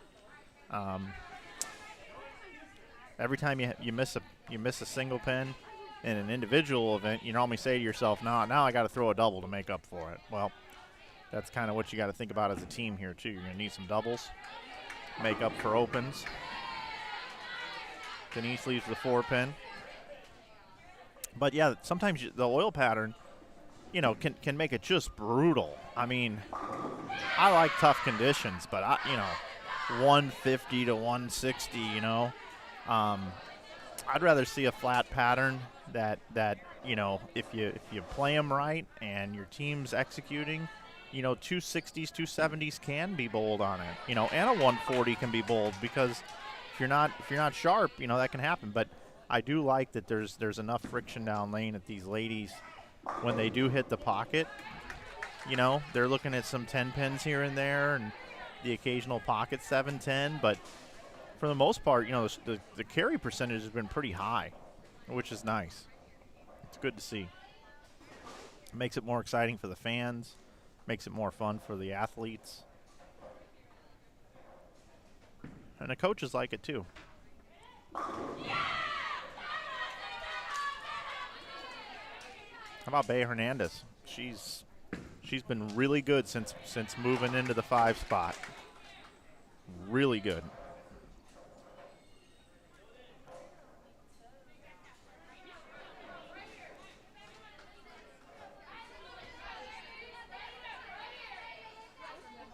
So it's about a 30-pin lead here halfway through the game for Sam Houston.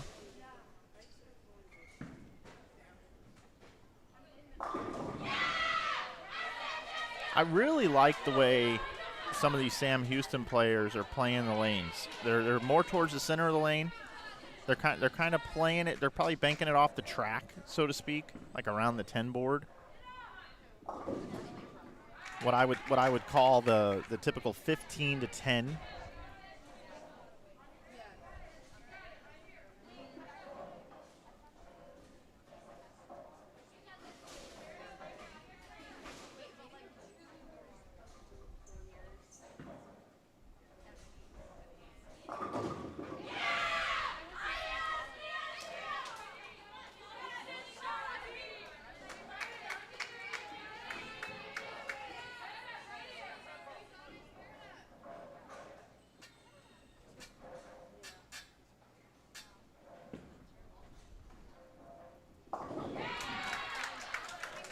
I'm actually going to do something I've never done before here. I just pulled up a camera and zoomed in on it.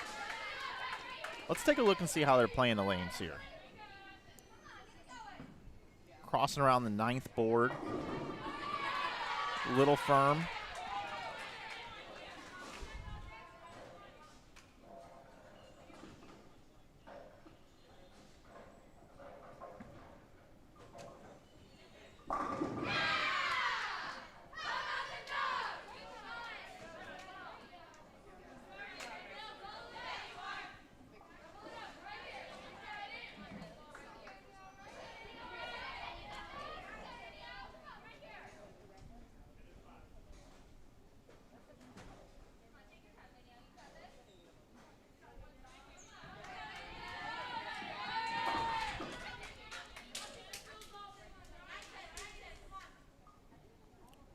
Zoom in on the right lane, see where they're playing here. A little bit tougher to see over there. Looks like between 15 and 10.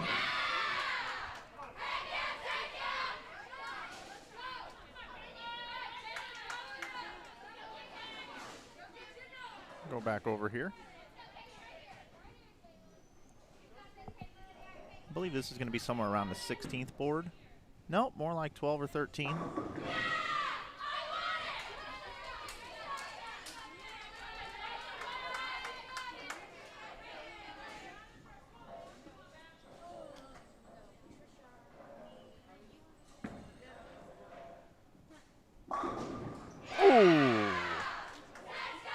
Gives you a real good look to see how they're attacking the lanes.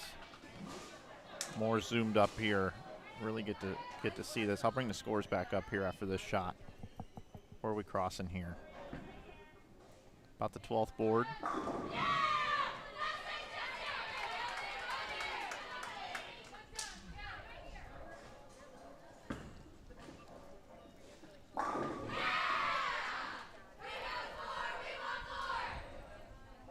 So possible 237 for Sam Houston. 214 for La Tech. So two really good games again.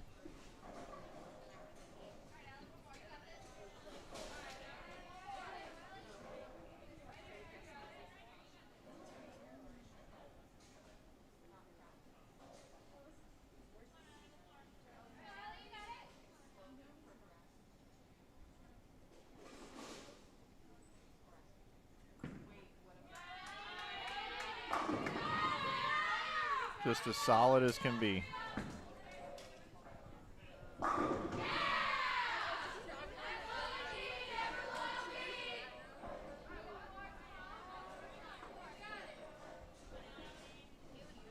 So, guess what? 1-1. Now it's best of 5.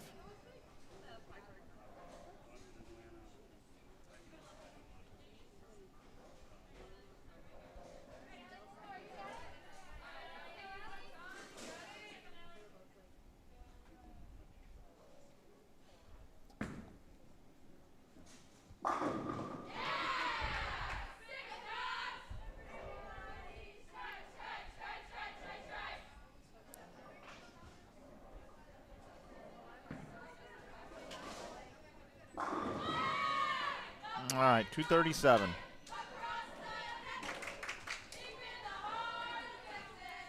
Every time they throw a four-bagger, they play or they chant the Heart of Texas song. All right, so it's 1-1, everybody. 225, 237 for Sam Houston. The 225 was in a losing effort over the 234 from Louisiana Tech. 214 that game for Louisiana Tech wasn't enough. So now it's best of 5. Vanderbilt still hanging out, just chilling. They're just hanging out and chilling, waiting, see who they're going to bowl. They're going to get warmed up again. And then there'll be another tie, and they'll have to sit down again.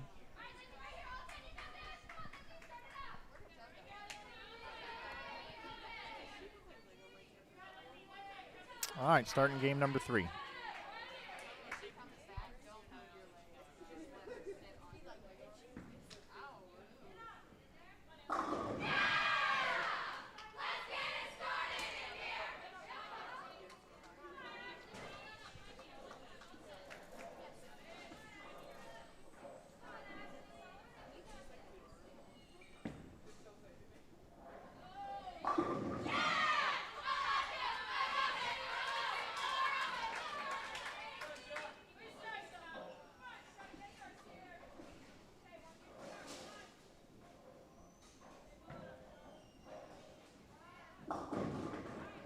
You can really see they're left to target, not a good shot.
It's amazing to just see how many strikes are being bowled.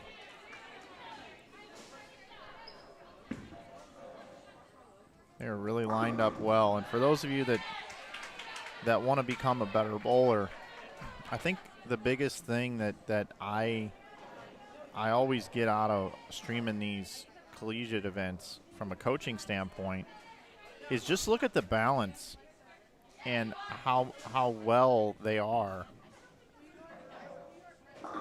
How well they're positioned at the bottom of the swing, and they don't pop out of their shots. They stay down, until the ball hits the pins in most cases.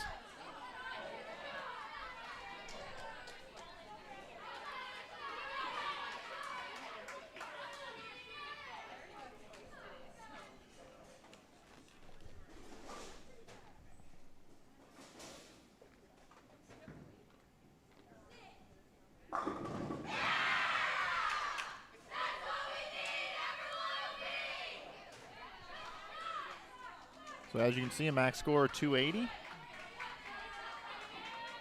Max score 260. It's early in the match to be calling out max scores, but it's the easiest way for me to really get a feel for what's going on in the game. Because with the amount of strikes they've been throwing, it's not out of the question that they might just go off the sheet.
All right, so 246 would be a big number here posted by Louisiana Tech, and that is their max score that they have going into the 10th frame.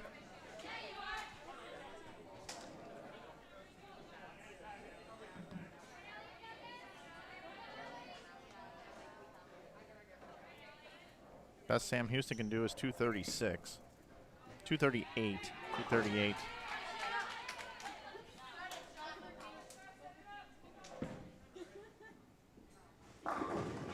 So a double in the 10th would take this one for Louisiana Tech.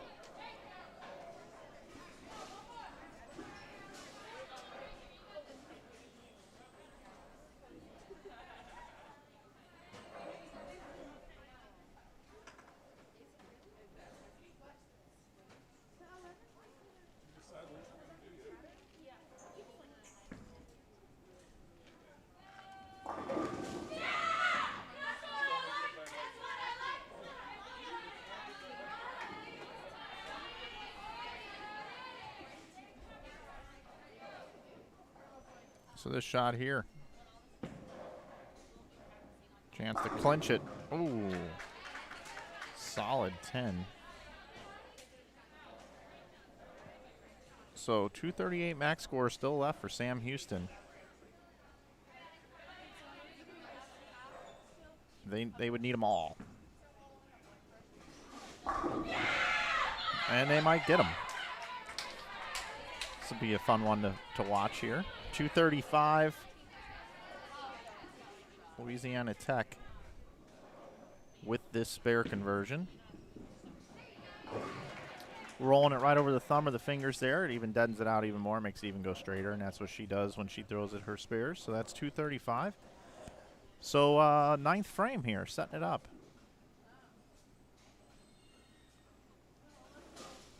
Here we go. Got to have this one and the next two.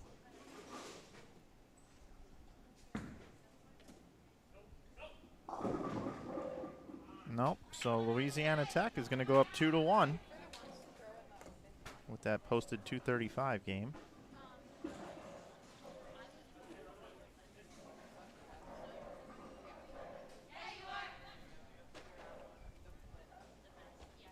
see if we can get some speed on this one. Bounce it out. Pick up a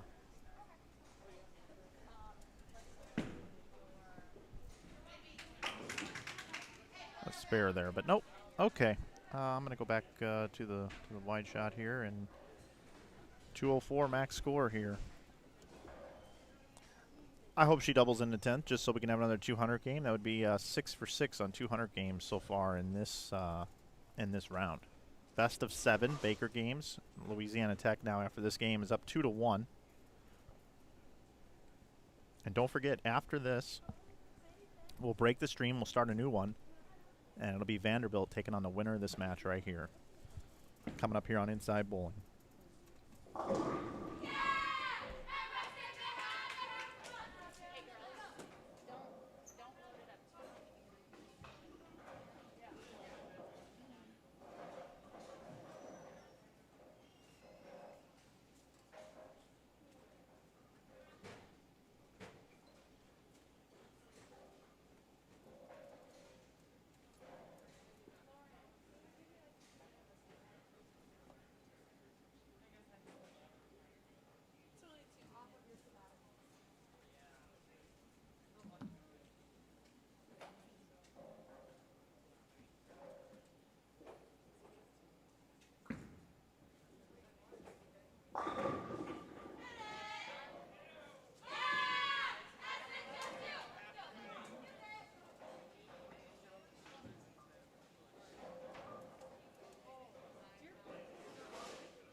Halfway through game number 4 here in this best of 7. Louisiana Tech leads 2-1 over Sam Houston.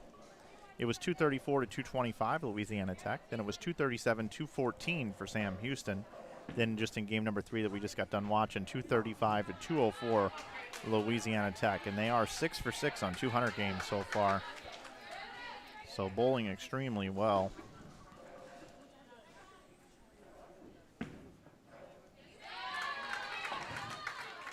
Feast or famine here on the left lane for Sam Houston. 2 opens and a triple.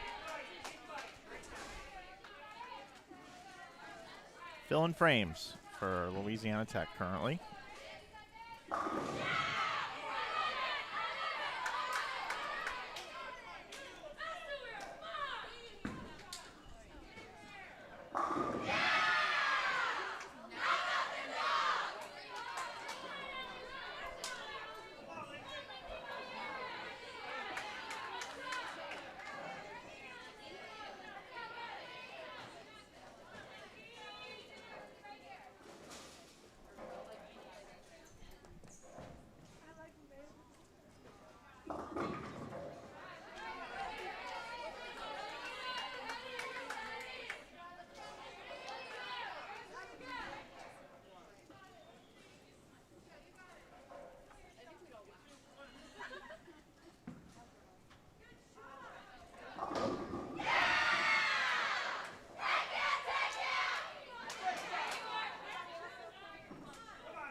Awesome shot there.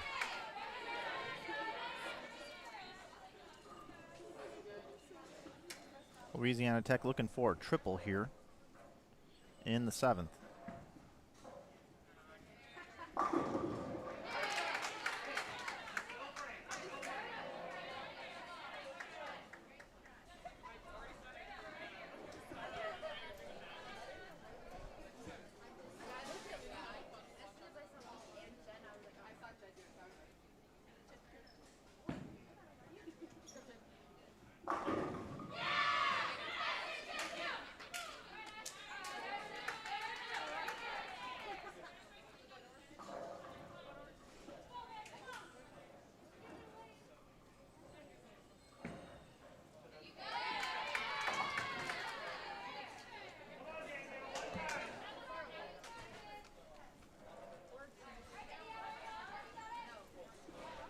Possible max score for Sam Houston, 209.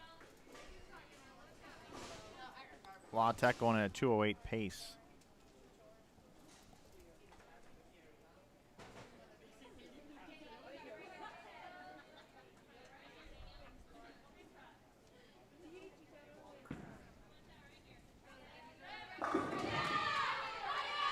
Thea Hernandez has just been solid. I mean, just rock solid here for Sam Houston.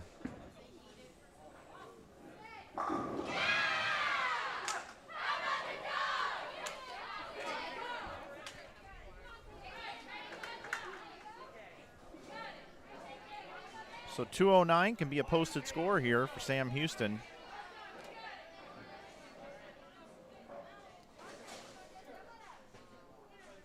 Here in the 9th, if La Tech can get a strike, it'll make things a lot easier on their anchor bowler.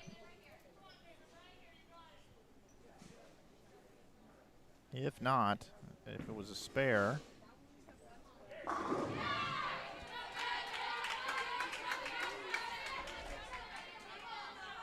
Allie would have to double in the 10th frame. So this relieves a lot of pressure. But nope, she gets 7. So Bia Hernandez doing everything she can do here to apply some pressure on Louisiana Tech, posting this number. And I don't know how many games in a row this is for Bia Hernandez striking out in the 10th frame, but I know last game she did. For 204, they struck out. She's been unbelievable. That one's got a hook. And it did. All right, 209.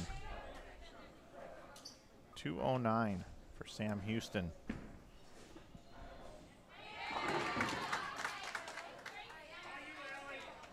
All right, so Allie's got to go up in the 10th frame here, folks, and she's got to double and get 2. Double and 2. And we got a party foul down there by Rick Barbera. He just moved the scoreboards on me.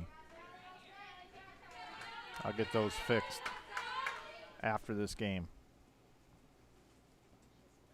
Got to have a double. There's the first one.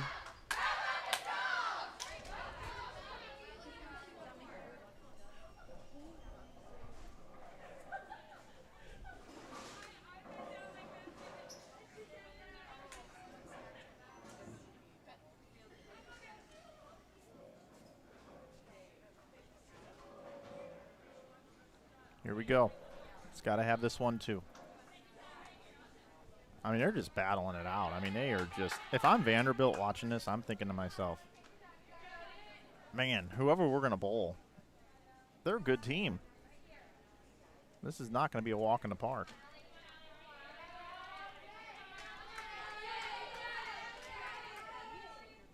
La Tech with a strike here is looking to go up 3-1 here in a best of 7. She's got it.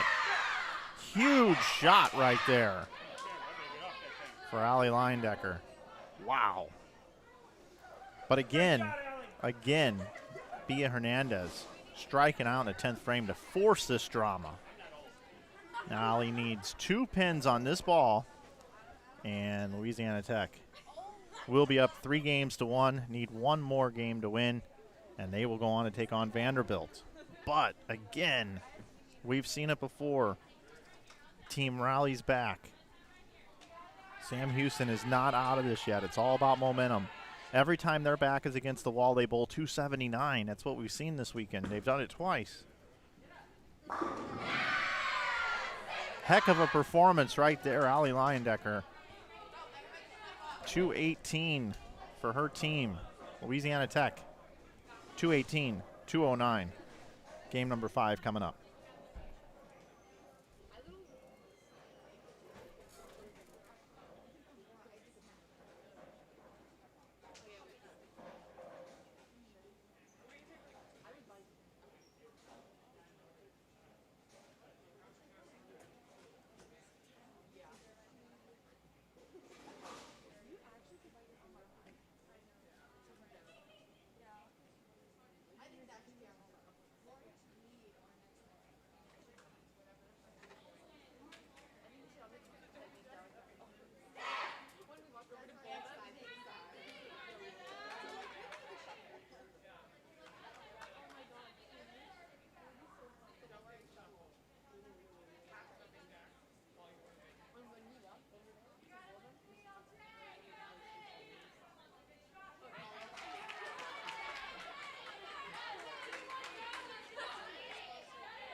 So just like we said, you know, as soon as a team goes up 3-1 and Sam Houston's got their back against the wall, here comes a deadly 5-bagger. But, I mean, Louisiana Tech right here matching them. I mean, they got a max score of 290. I mean, this is unbelievable. And I see this comment in the chat, brilliant anchors on both teams. I agree 100%.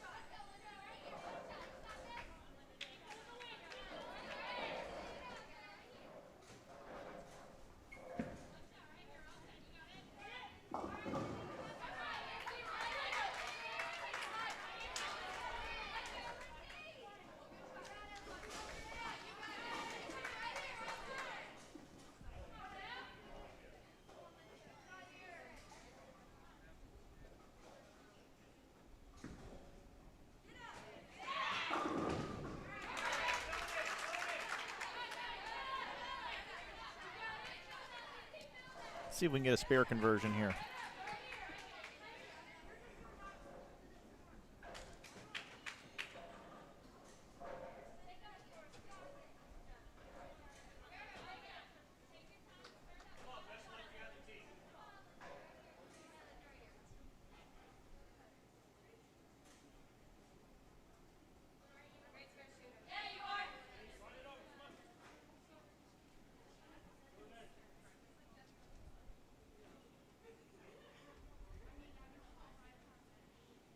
I'd put the spare conversion at about 30%. Oh, slid it over just in front.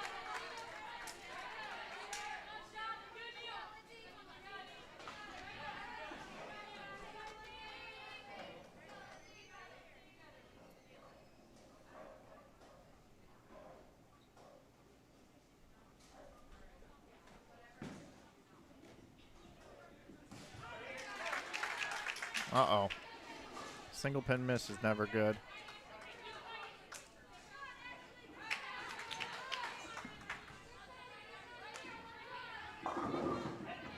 Don't forget the winners are going to go on to take on Vanderbilt. And I've got a camera on Vanderbilt. They are down there warming up right now. Stretching, getting ready to throw some shots.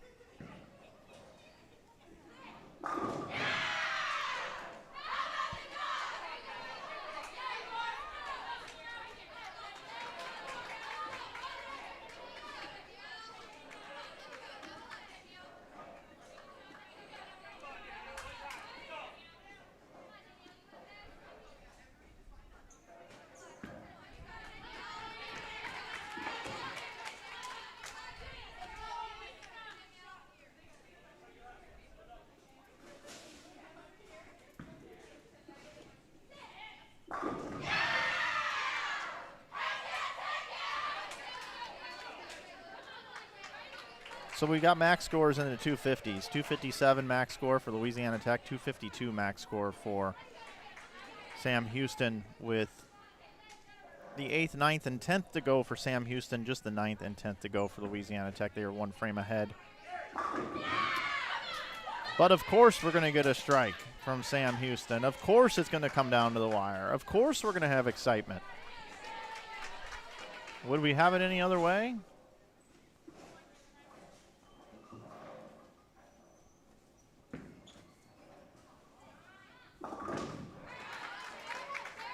All right, Louisiana Tech, little opening here.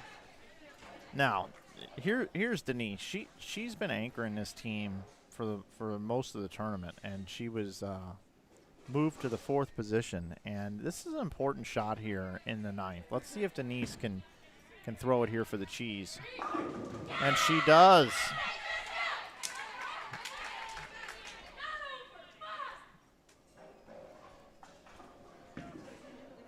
So possible 252 for Sam Houston. And La Tech can bowl 234.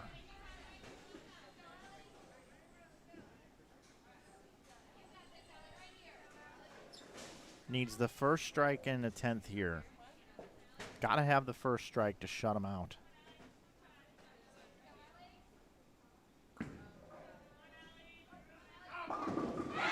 Wow. Bia Hernandez, that's going to put him in the 240s.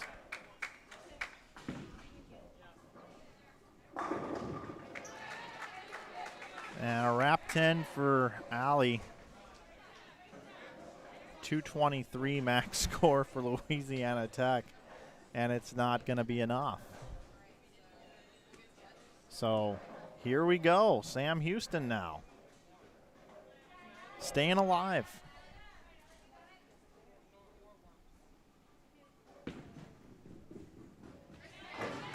Again, these teams have bowled every game in this best of 7 over 200. It was 234, 225 for La Tech over Sam Houston, and 237, 214 Sam Houston over La Tech. La Tech 235 to 204 over Sam Houston. 218 for La Tech.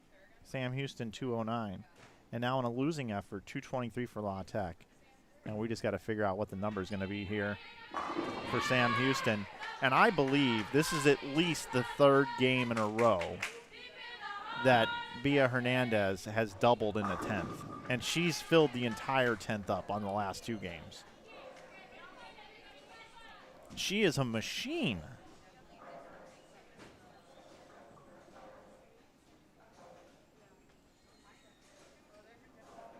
This is incredible.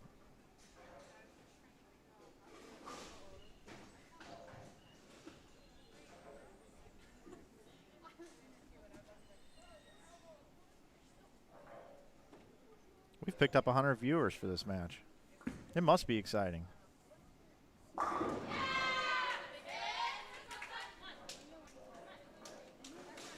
$252. Oh boy, 252, 223. I'll tell you what.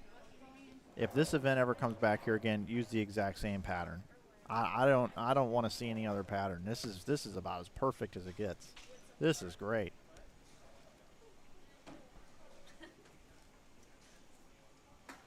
You know, and the coaching here. I mean, they've been switching balls. The coaching's been tremendous for Louisiana Tech, and then Coach Brad Hagan to pull Denise. I mean, take some stones here, people, to pull Denise the beast. I mean, she is a beast.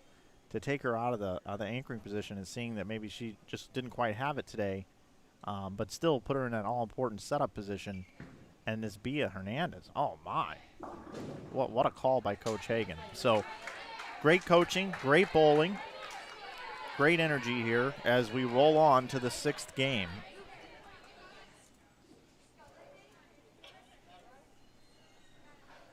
NCAA Collegiate Women's Bowling Southland Bowling Championship here in New Orleans. I am Mike Flanagan from Inside Bowling. I'm so glad you're here with me. Appreciate y'all interacting in the chat. I see you in there. And now Louisiana Tech starts with a strike here. But I got this sneaky feeling. we're going to get a spare conversion here. It just feels like that's what's going to happen. Oh, gets 4 of them. Good effort out there. Vanderbilt's just kind of hanging out now. They have not thrown any balls down the lane yet. I would anticipate that happening soon. I did schedule the next stream to start at 11:30 Central Time. It's 11:07 right now. Well, that's way left of target.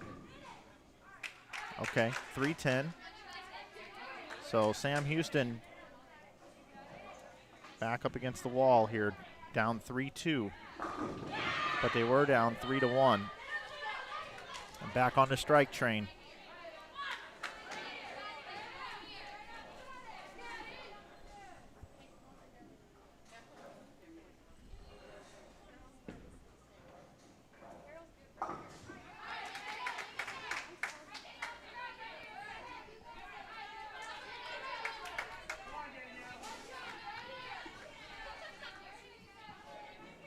Chris Dickerson with some good insight here in the chat. You guys are so great to give me information.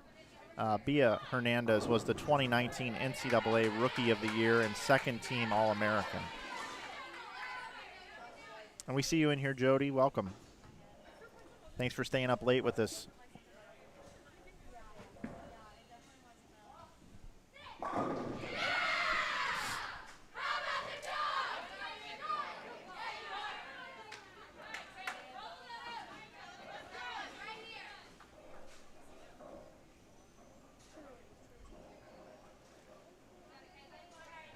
The scores take a minute to get up there at times. I'm like, where's that strike at? I know there was just a strike on the right lane and it didn't pop up for a minute. Okay. So early in the match, a little bit of everything here. You got open strikes and spares.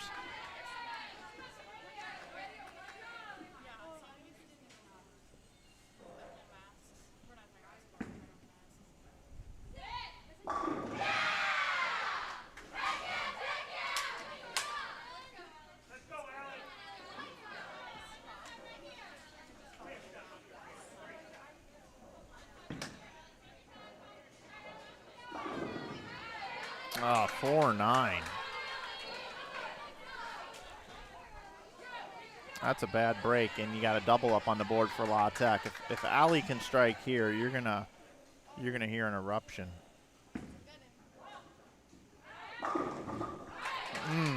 Wrap 10.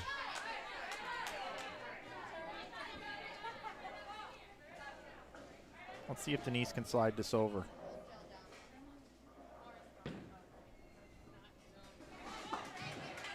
Nope, just count.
Max score for La Tech, 234.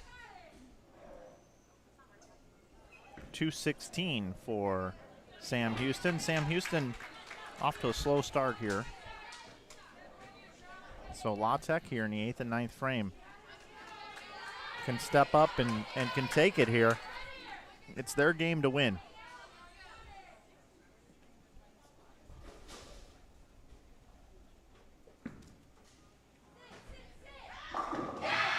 That was a big one right there. That was a big strike. So now La Tech is pacing at a 193 pace. Sam Houston can still get to 216. Must strike situations here for Sam Houston.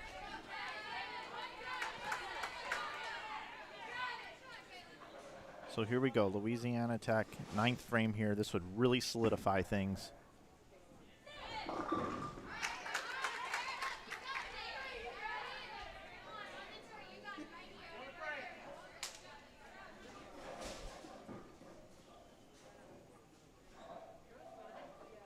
Well, Sam Houston can go get it now.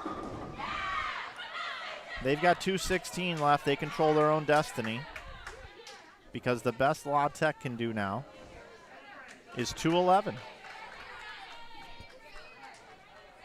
So now it's Sam Houston's game to go out and tie it up 3-3, force a game 7. I told you this thing was going to go 6 or 7. And now that open frame, oh my. That makes things much easier for Sam Houston. Max score now for La Tech. It's going to be the first game under 200 that we've seen from either of these teams in this best of 7 through 5 games. And now in the 6th game, they are not going to bowl 200. And Denise, oh, good shot there by Denise. So now let me paint you a number here. 195 max score now for Sam Houston. So again, it's going to come down to the 10th frame between Ali and Bia Hernandez. They're going to have to match each other shot for shot, with Ali in control. If both teams strike out, Louisiana Tech will win by 4. That, of course, is if Denise picks the spare, which she did. So now, yeah, max score 195 for Sam Houston, 199 for La Tech. And Ali is talking with Matt, her coach, and they are stalling, taking their time. And Sam Houston is just getting right up on the approach here. Bia Hernandez. She has been nails.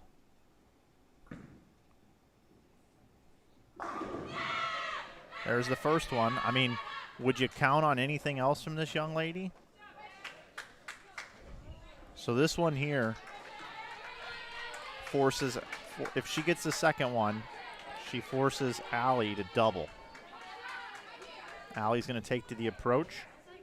She's ready to go. And Ali gets the strike. So here we go. a battle. An absolute battle on the lanes. Bia Hernandez, again, 195 max score for her team. Second shot in the 10th.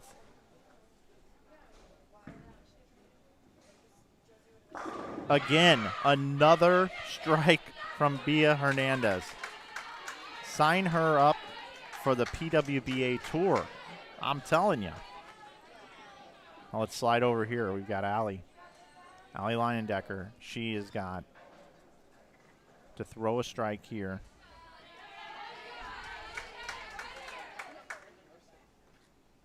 She's got to have it. Left to target. A little left to target. Leaves the 4-pin. So here we are. La Tech's going to bowl 189. Right now, Bia Hernandez, she needs 5. And she's going to get double that because she hasn't not struck in a 10th frame in an hour. There it is. 195 for Sam Houston. And we got to go to Game 7, don't we? We just got to go to Game 7. And what's so interesting here with the lanes changing going into the last game here, this is the first game that both teams bowled under 200. So there's something going on with the lanes at this point in time. Or maybe just the girls are hungry and they're malnourished from all the bowling. I don't know what it is, but that is a fact. 195, 189, the lowest 2 games bowled by either team in game number 6 now. So game number 7, what do you guys think in the chat? What's the number? What's it going to take to win this game number 7? Or is it going to continue to be trending in this lower scoring? Or are we going to go back up to 250, 220 pace that we had just 2 games ago? Back to those lanes. These ladies, when they were on these other lanes. Well, actually, you know what? I take that back. They don't necessarily rotate. I don't know if they're going to stay on the same lane or what they're going to do here. Let's see. I believe Matt had choice here, and they're staying on their respected lanes, even though they just bowled 189 and 195. I think it's because the last time Sam Houston was on the right lane, they bowled 252. So I think that's why Matt's done this. So here we go. Game number 7. underway here. This is it. The winner of this game is going to take on Vanderbilt and bowl for the title here at the Southland Bowling League Championship. An automatic berth into the NCAA Finals is going to be determined here today between Vanderbilt and the winner of this game. Early advantage, La Tech. Strike up for La Tech. Spare shooting. If there's ever a time that you get a little nervous shooting spares, it's in a game 7. So be interesting to see how the girls do. There we go. We're 1 for 1 on a single pin spare on a 10 pin. I don't know about you, but I'd have been a little nervous on that one, knowing what's at stake here for my team and how much bowling and how much battling it's taken to get here. Now, here we are, lane number 8, all eyes here. All right, comes in high. That could have very easily been a 4-7-10 split, but just the 4-7. Sam Houston's got to be breathing a little bit easier. All right, well, we're not looking at a 7 or 8 bagger coming at us here out of the gate. That's good. That's good.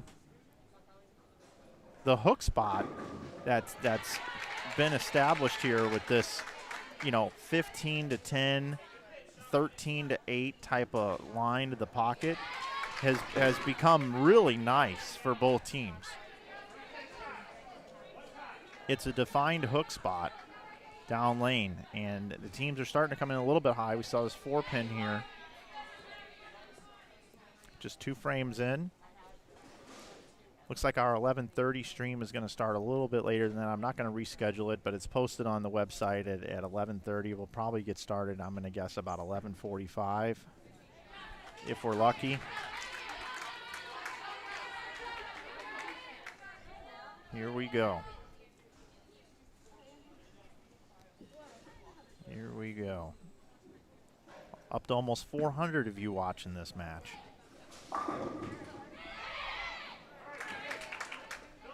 Thanks for joining. Thanks for coming in here.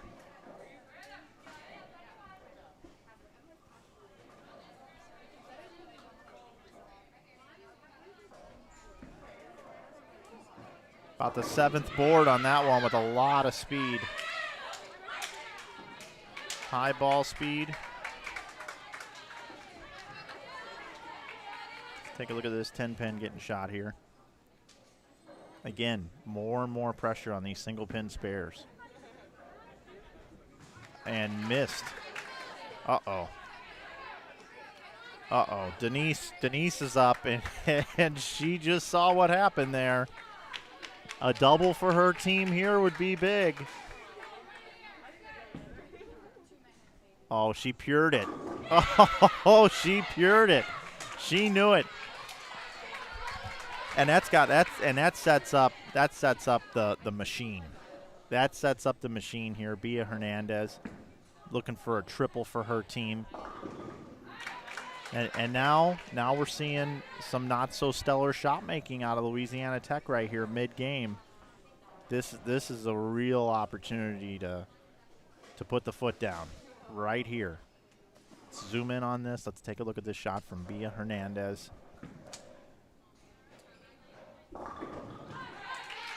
It looked a little slow to me on that one. A little slow. So fortunate for La Tech that Bia there she just didn't make a good shot, and it's been a while since we've seen her do that.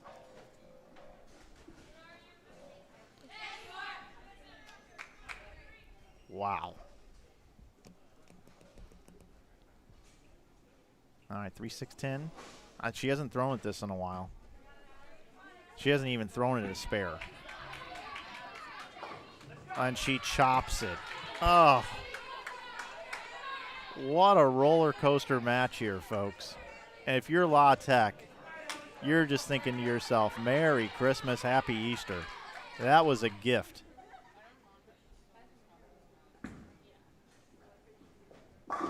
And there's Allie. There's Allie with the high hard one. She strikes in the 5th.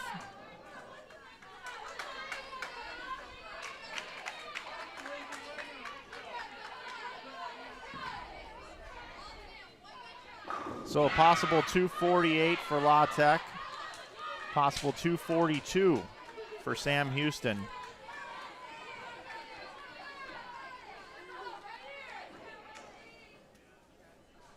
see if the leadoff bowlers can match each other. Sam Houston already has a strike. Can La Tech answer? Yep, that's a double. That's a bucket crumbler over to the right. There used to be a football player. He was a tight end. His name was Algae Crumpler. Every time I see a bucket crumpler, I think of that guy. Don't ask me why. About the 9th board. Something was up with that shot. Something, maybe missed it at the bottom. Because that was right in line where she was looking to play there. I just think it was either firm or missed it at the bottom. La Tech has an opportunity for a triple here. Oh, a solid 8. Are you kidding me? I don't believe it. Unbelievable. Some of you will get that reference. Matt Nantes. He's running around the concourse right now, the head coach, with his hands on his head. He can't believe it that this 8-pin was left, but now another gift, an open frame by Sam Houston. Possible 210 left here for Sam Houston. And we should see a spare here. We did see a spare there. Here or there a spare. Everywhere a spare. 137 would be the score in the 7th with a strike in the 8th. So 227, 210 max scores here. 227 for La Tech, 210 for Sam Houston. Sam Houston here. You gotta put some hammers up there. That 4-pin's not gonna help you out very much. Make sure you cover it here. You're gonna need some help from La Tech. La Tech has an opportunity to really pounce on this match. And there's a strike in the 8th. A strike in the 8th. And now Caitlin's up in the 9th frame. And Caitlin hasn't been performing in this position. She's been hit or miss. And this is an opportunity for her in the most important critical situation. This could be the last shot of the tournament for her.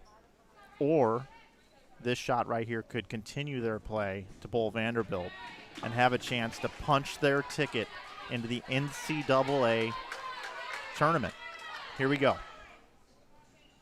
Max score for Sam Houston, 200. La Tech, yeah, high again. She's been coming in high on that lane. Fortunate, I guess, just actually not fortunate. She's got a sleeper back there. So this is no gimme. And you know who's up. We got Denise up on the lanes right here.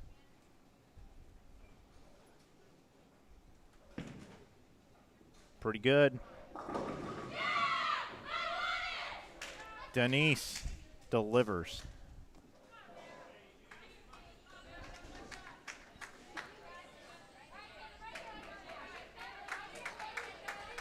This 3, 6, 9, 10 is no gimme. Now, she's got to cover it up, because if she does, then her team can bowl 207 and they can control their own destiny. But look at this. Here's Bia Hernandez. She's up before the spare conversion. She's going to try to apply some pressure here. They can bowl 200. That's a much better shot. Oh, a 410. Are you kidding me? The last shot she threw, she went through the face, and it was a little soft. It was a little soft. That one there had much better speed on it. I thought it was a good shot off her hand. And she's been a machine, but this game here is just snake bit her. So an open frame in the 9th for La Tech. 165 posted. Allie can strike out for 195. Gonna have to make this to have a chance. Just gets the count, so not too much of a dramatic finish here. 168, Allie just needs 4 pins on 2 balls. And that's enough. That's 7. Louisiana Tech is going to bowl for this championship here against Vanderbilt coming up here in just a few minutes. After Bia Hernandez has just absolutely bowled so well down the stretch, it comes into this final game, and I don't know if the lanes just started hooking a little bit too much for her. She got soft with the one shot. I thought her last shot was exceptional. Left the 410. Boy, Sam Houston, you got to hand it to him. I didn't want to see either team get eliminated here, but it went to every last game it possibly could. 174, 168. The score was much closer than actually what happened at the end of that game. Wow, 174, 168. Lanes really transitioned. Okay, so from what I understand, it's going to be about 20 minutes. In about 20 minutes, we'll have the championship match. It'll be Vanderbilt taking on Louisiana Tech. Vanderbilt warming up, grabbing their bowling balls right now. And this is where it's all going to go down right here. So I'm going to stop this stream, and I'm going to open up a new one here in about 15 or 20 minutes. Make sure you check into the Inside Bowling YouTube channel, and we'll have that one fired up for you. We got more bowling coming to you here today, here from New Orleans. I want to thank everybody for their participation in the chat. That was very exciting, and I'm looking forward to calling the action here in just a little bit as we name a champion here from New Orleans. We'll see you guys in about 20 minutes. Thanks for watching. All the coverage here on behalf of the staff here at Colonial Bowling Lanes, Rick Barbera, our head tournament official, the folks here from the Southland Bowling Conference, Thomas, Samuel, and Zach. On behalf of all those guys and myself, thanks for watching again. We'll see you in a little bit.